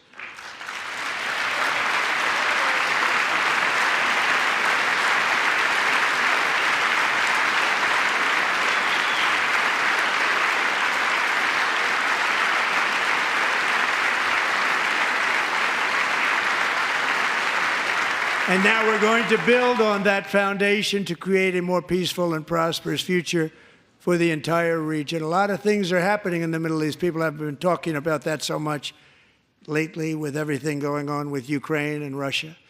But a lot of things are happening in the Middle East. It's a rough neighborhood, actually. I'm also working tirelessly to end the savage conflict in Ukraine. Millions of Ukrainians and Russians have been needlessly killed or wounded in this horrific and brutal conflict with no end in sight. The United States has sent hundreds of billions of dollars to support Ukraine's defense with no security, with no anything.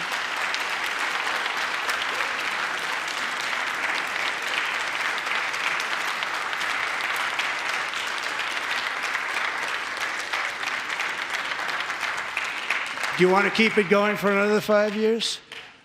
Yeah, you would say Pocahontas says yes.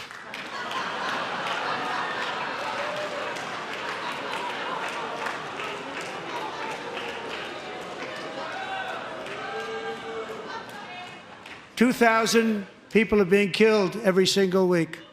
More than that. They're Russian young people. They're Ukrainian young people. They're not Americans. But I want it to stop. Meanwhile, Europe has sadly spent more money buying Russian oil and gas than they have spent on defending Ukraine, by far. Think of that.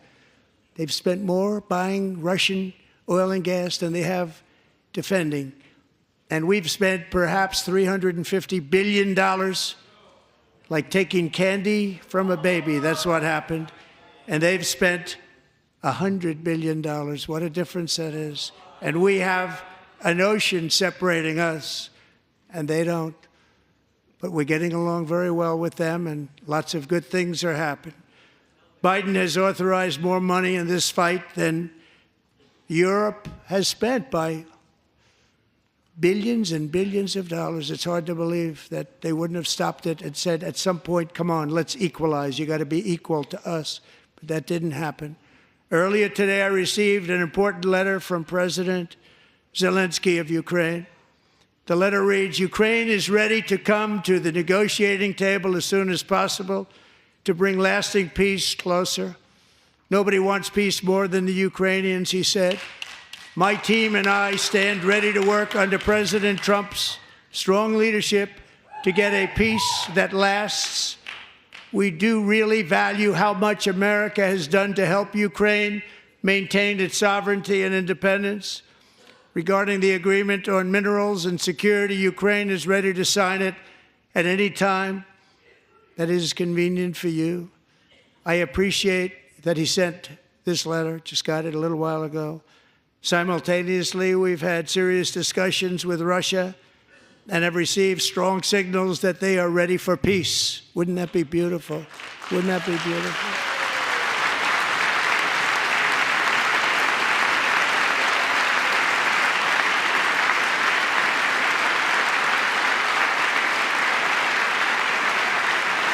Wouldn't that be beautiful?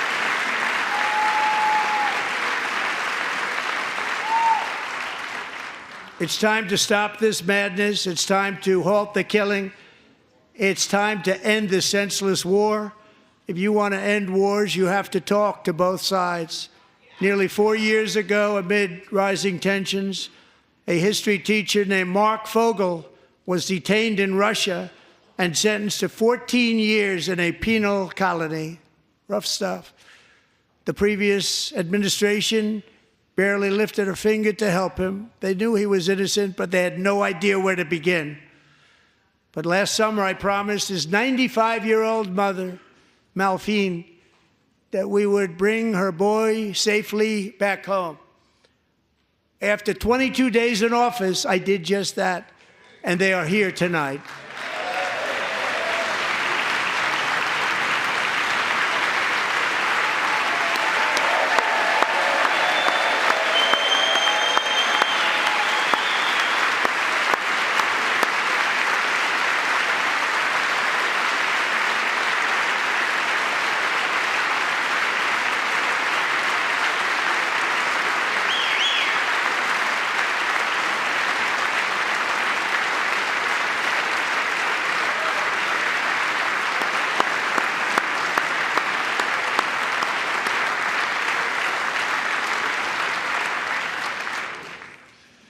To Mark and his great mom, we are delighted to have you safe and sound and with us.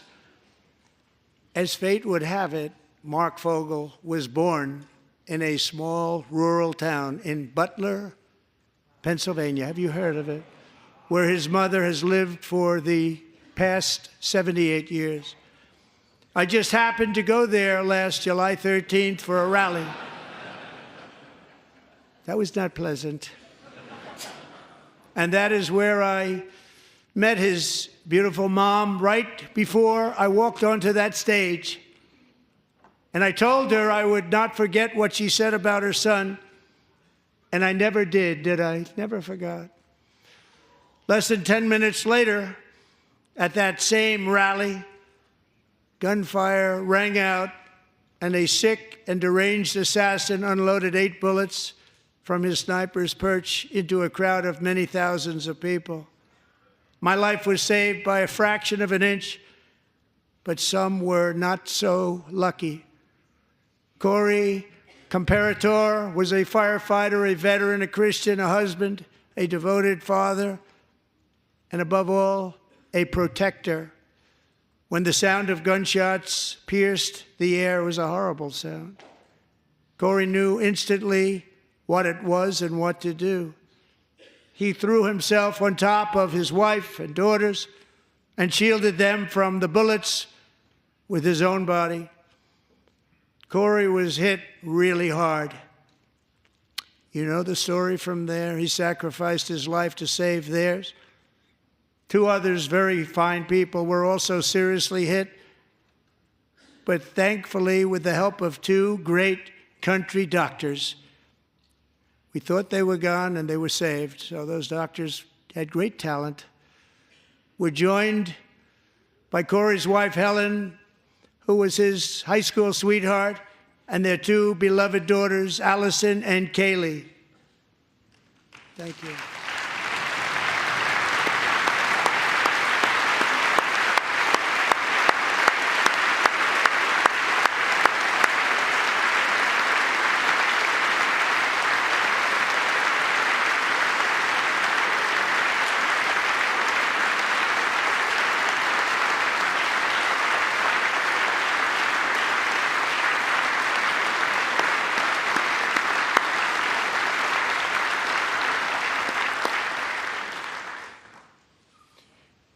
To Helen, Allison, and Kaylee, Corey is looking down on his 3 beautiful ladies right now, and he is cheering you on. He loves you. He is cheering you on. Corey was taken from us much too soon, but his destiny was to leave us all with a shining example of the selfless devotion of a true American patriot. It was love like Corey's that built our country, and it's love like Corey's that is going to make our country more majestic than ever before. I believe that my life was saved that day in Butler for a very good reason. I was saved by God to make America great again. I believe that. Thank you. Thank you.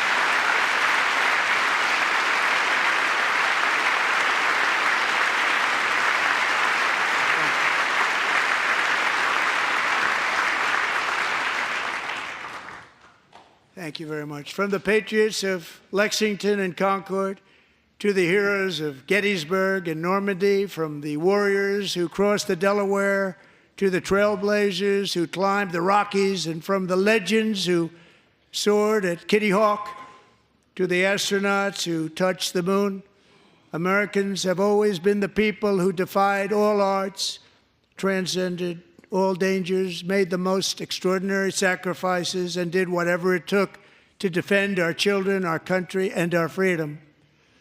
And as we have seen in this chamber tonight, that same strength, faith, love, and spirit is still alive and thriving in the hearts of the American people.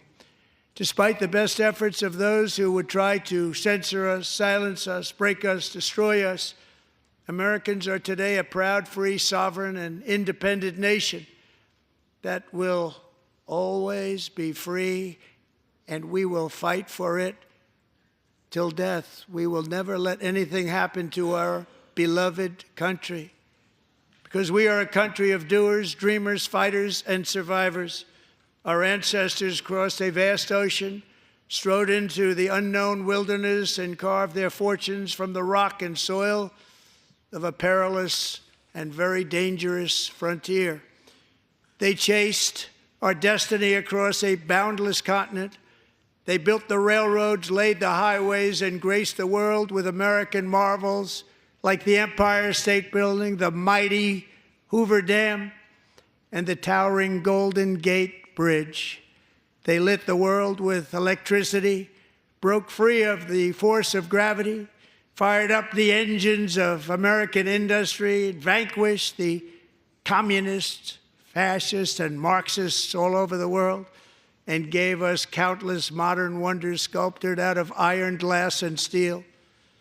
We stand on the shoulders of these pioneers who won and built the modern age, these workers who poured their sweat into the skylines of our cities, these warriors who shed their blood on fields of battle and gave everything they had for our rights and for our freedom.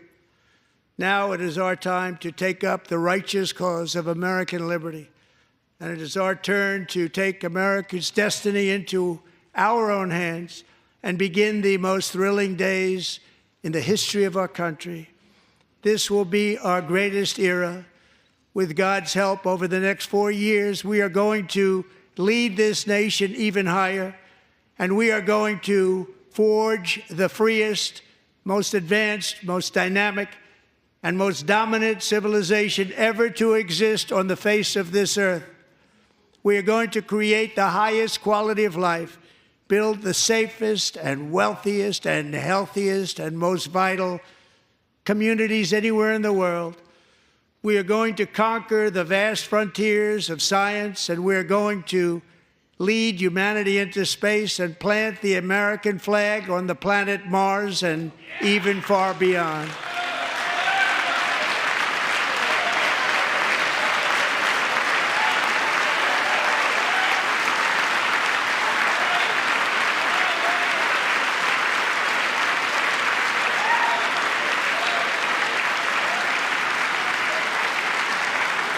And through it all, we are going to rediscover the unstoppable power of the American spirit. And we are going to renew unlimited promise of the American dream. Every single day, we will stand up and we will fight, fight, fight for the country our citizens believe in and for the country our people deserve.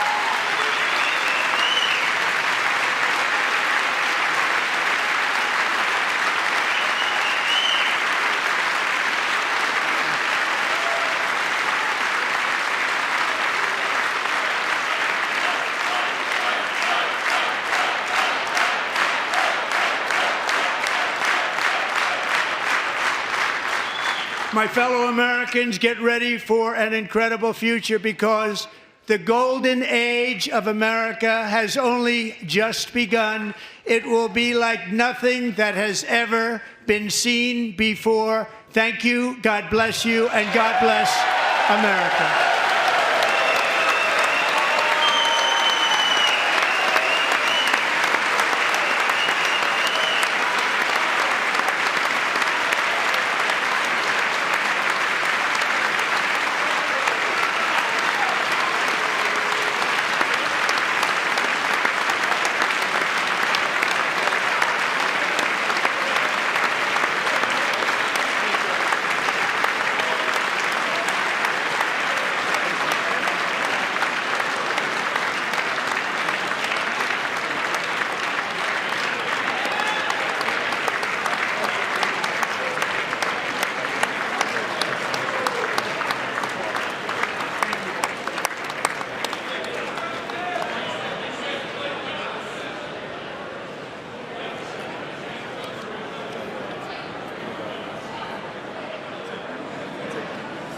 Thank you very much. Great job. Thank you. Great honor. Thank you very much. Thank you. Get this place going, all right? Thank you very much. Great honor. Thank you. Thank you, Mr. President. Thank you very much.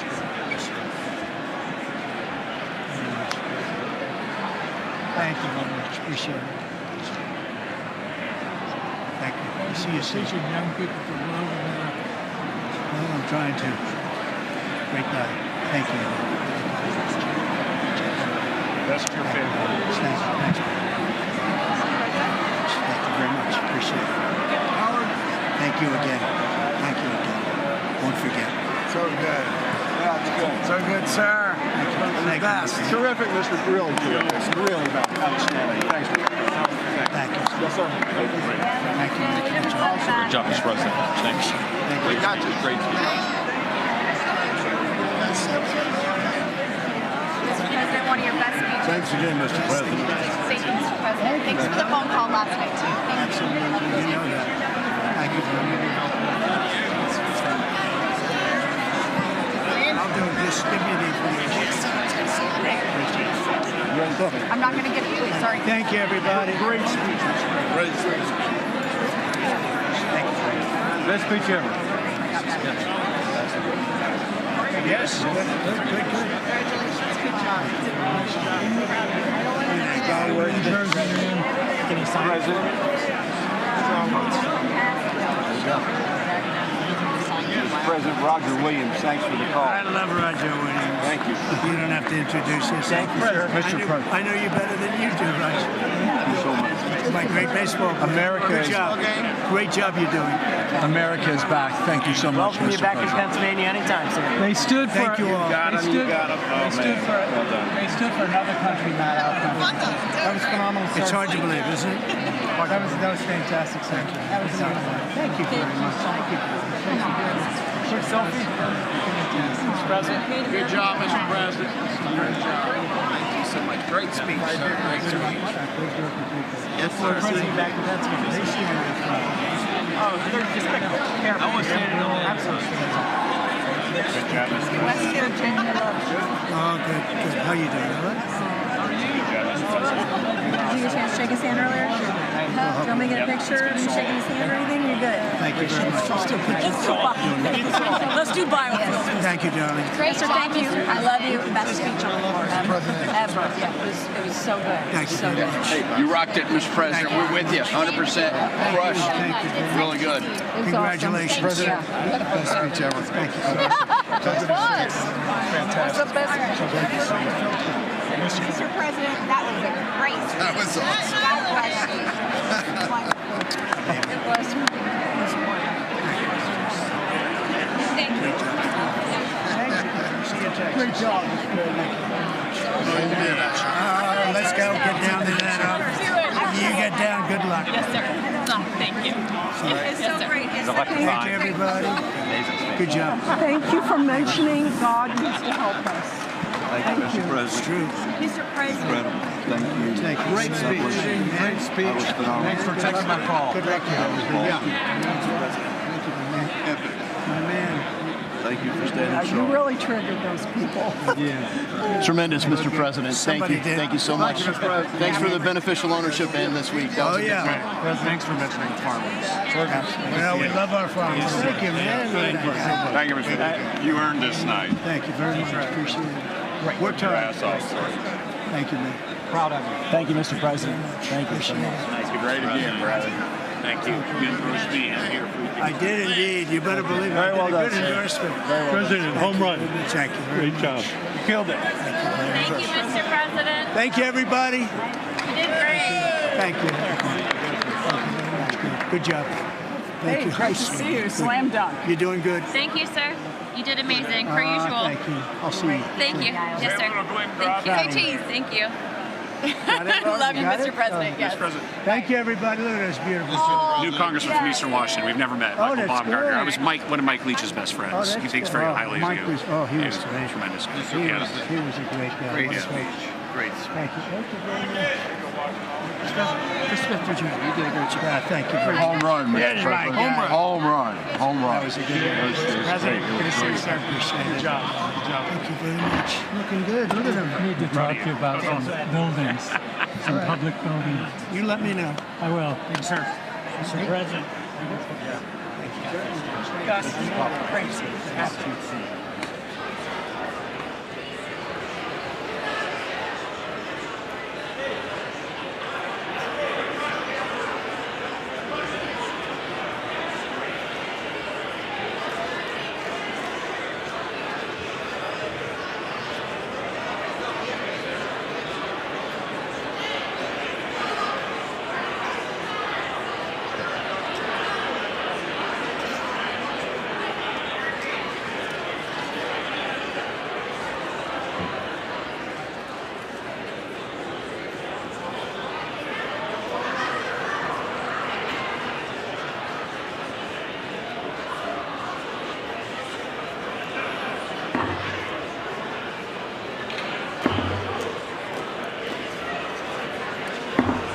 The House will be in order.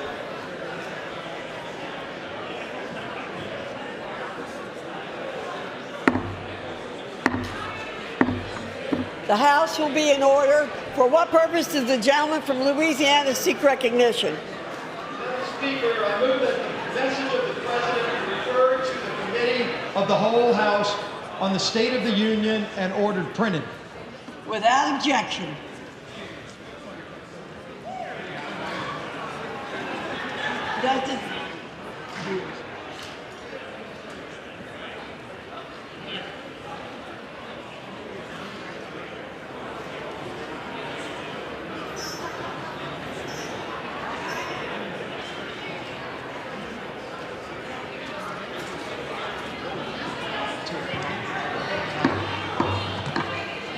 Does the gentleman from Louisiana have a motion? Madam Speaker, I move that the House now stand adjourned. The question is on the motion to adjourn. Those in favor say aye. Those opposed, no. The ayes have it. The motion is agreed to. Accordingly, the House stands adjourned until 10 a.m. tomorrow for morning hour debate.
and as a democracy.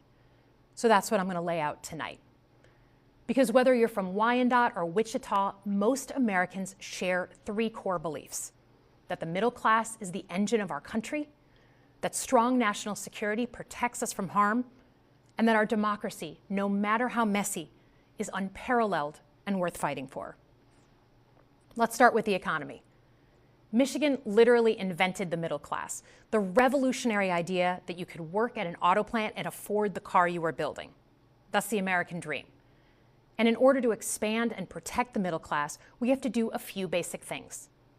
We need to bring down the price of things we spend the most money on: groceries, housing, healthcare.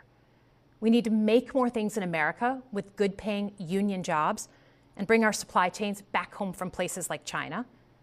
We need to give American businesses the certainty they need to invest and create the jobs of the future. And we need a tax system that's fair for people who don't happen to make $1 billion. Look, the president talked a big game on the economy, but it's always important to read the fine print. So, do his plans actually help Americans get ahead? Not even close. President Trump is trying to deliver an unprecedented giveaway to his billionaire friends. He's on the hunt to find trillions of dollars to pass along to the wealthiest in America. And to do that, he's going to make you pay in every part of your life. Grocery and home prices are going up, not down, and he hasn't laid out a credible plan to deal with either of those. His tariffs on allies like Canada will raise prices on energy, lumber, and cars, and start a trade war that will hurt manufacturing and farmers. Your premiums and prescriptions will cost more because the math on his proposals doesn't work without going after your health care. Meanwhile, for those keeping score, the national debt is going up, not down. And if he's not careful, he could walk us right into a recession. And one more thing. In order to pay for his plan, he could very well come after your retirement, the Social Security, Medicare, and VA benefits you worked your whole life to earn. The president claims he won't, but Elon Musk just called Social Security the biggest Ponzi scheme of all time. While we're on the subject of Elon Musk, is there anyone in America who is comfortable with him and his gang of 20-year-olds using their own computer servers to poke through your tax returns, your health information, and your bank accounts? No oversight, no protections against cyber attack, no guardrails on what they do with your private data. We need a more efficient government. You want to cut waste? I'll help you do it. But change doesn't need to be chaotic or make us less safe. The mindless firing of people who work to protect our nuclear weapons, keep our planes from crashing, and conduct the research that finds the cure for cancer, only to rehire them 2 days later? No CEO in America could do that without being summarily fired. Okay, so we've talked about economic security. How about national security? Let's start with the border. As someone who spent my whole career protecting our homeland, every country deserves to know who and what is coming across its border. Period. Democrats and Republicans should all be for that. But securing the border without actually fixing our broken immigration system is dealing with the symptom and not the disease. America is a nation of immigrants. We need a functional system keyed to the needs of our economy that allows vetted people to come and work here legally. So I look forward to the president's plan on that. Because here's the thing. Today's world is deeply interconnected. Migration, cyber threats, AI, environmental destruction, terrorism. One nation cannot face these issues alone. We need friends in all corners, and our safety depends on it. President Trump loves to say peace through strength. That's actually a line he stole from Ronald Reagan. But let me tell you, after the spectacle that just took place in the Oval Office last week, Reagan must be rolling in his grave. We all want an end to the war in Ukraine, but Reagan understood that true strength required America to combine our military and economic might with moral clarity. And that scene in the Oval Office wasn't just a bad episode of reality TV. It summed up Trump's whole approach to the world. He believes in cozying up to dictators like Vladimir Putin and kicking our friends like the Canadians in the teeth. He sees American leadership as merely a series of real estate transactions. As a Cold War kid, I'm thankful it was Reagan and not Trump in office in the 1980s. Trump would have lost us the Cold War. Donald Trump's actions suggest that in his heart, he doesn't believe we're an exceptional nation. He clearly doesn't think we should lead the world. Look, America is not perfect, but I stand with the majority of Americans who believe we are still exceptional, unparalleled. And I would rather have American leadership over Chinese or Russian leadership any day of the week. Because for generations, America has offered something better. Our security and our prosperity, yes, but our democracy, our very system of government, has been the aspiration of the world. And right now, it's at risk. It's at risk when the president decides you can pick and choose what rules you want to follow, when he ignores court orders and the Constitution itself, or when elected leaders stand by and just let it happen. But it's also at risk when the president pits Americans against each other, when he demonizes those who are different and tells certain people they shouldn't be included. Because America is not just a patch of land between two oceans. We are more than that. Generations have fought and died to secure the fundamental rights that define us. Those rights and the fight for them make us who we are. We're a nation of strivers, risk takers, innovators, and we are never satisfied. That is America's superpower. And look, I've lived and worked in many countries. I've seen democracies flicker out. I've seen what life is like when a government is rigged. You can't open a business without paying off a corrupt official. You can't criticize the guys in charge without getting a knock at the door in the middle of the night. So as much as we need to make our government more responsive to our lives today, don't for one moment fool yourself that democracy isn't precious and worth saving. But how do we actually do that? I know a lot of you have been asking that question. First, don't tune out. It's easy to be exhausted, but America needs you now more than ever. If previous generations had not fought for this democracy, where would we be today? Second, hold your elected officials, including me, accountable. Watch how they're voting. Go to town halls and demand they take action. That's as American as apple pie. Third, organize. Pick just one issue you're passionate about and engage. And doom scrolling doesn't count. Join a group that cares about your issue and act. And if you can't find one, start one. Some of the most important movements in our history have come from the bottom up. In closing, we all know that our country is going through something right now. We're not sure what the next day is going to hold, let alone the next decade.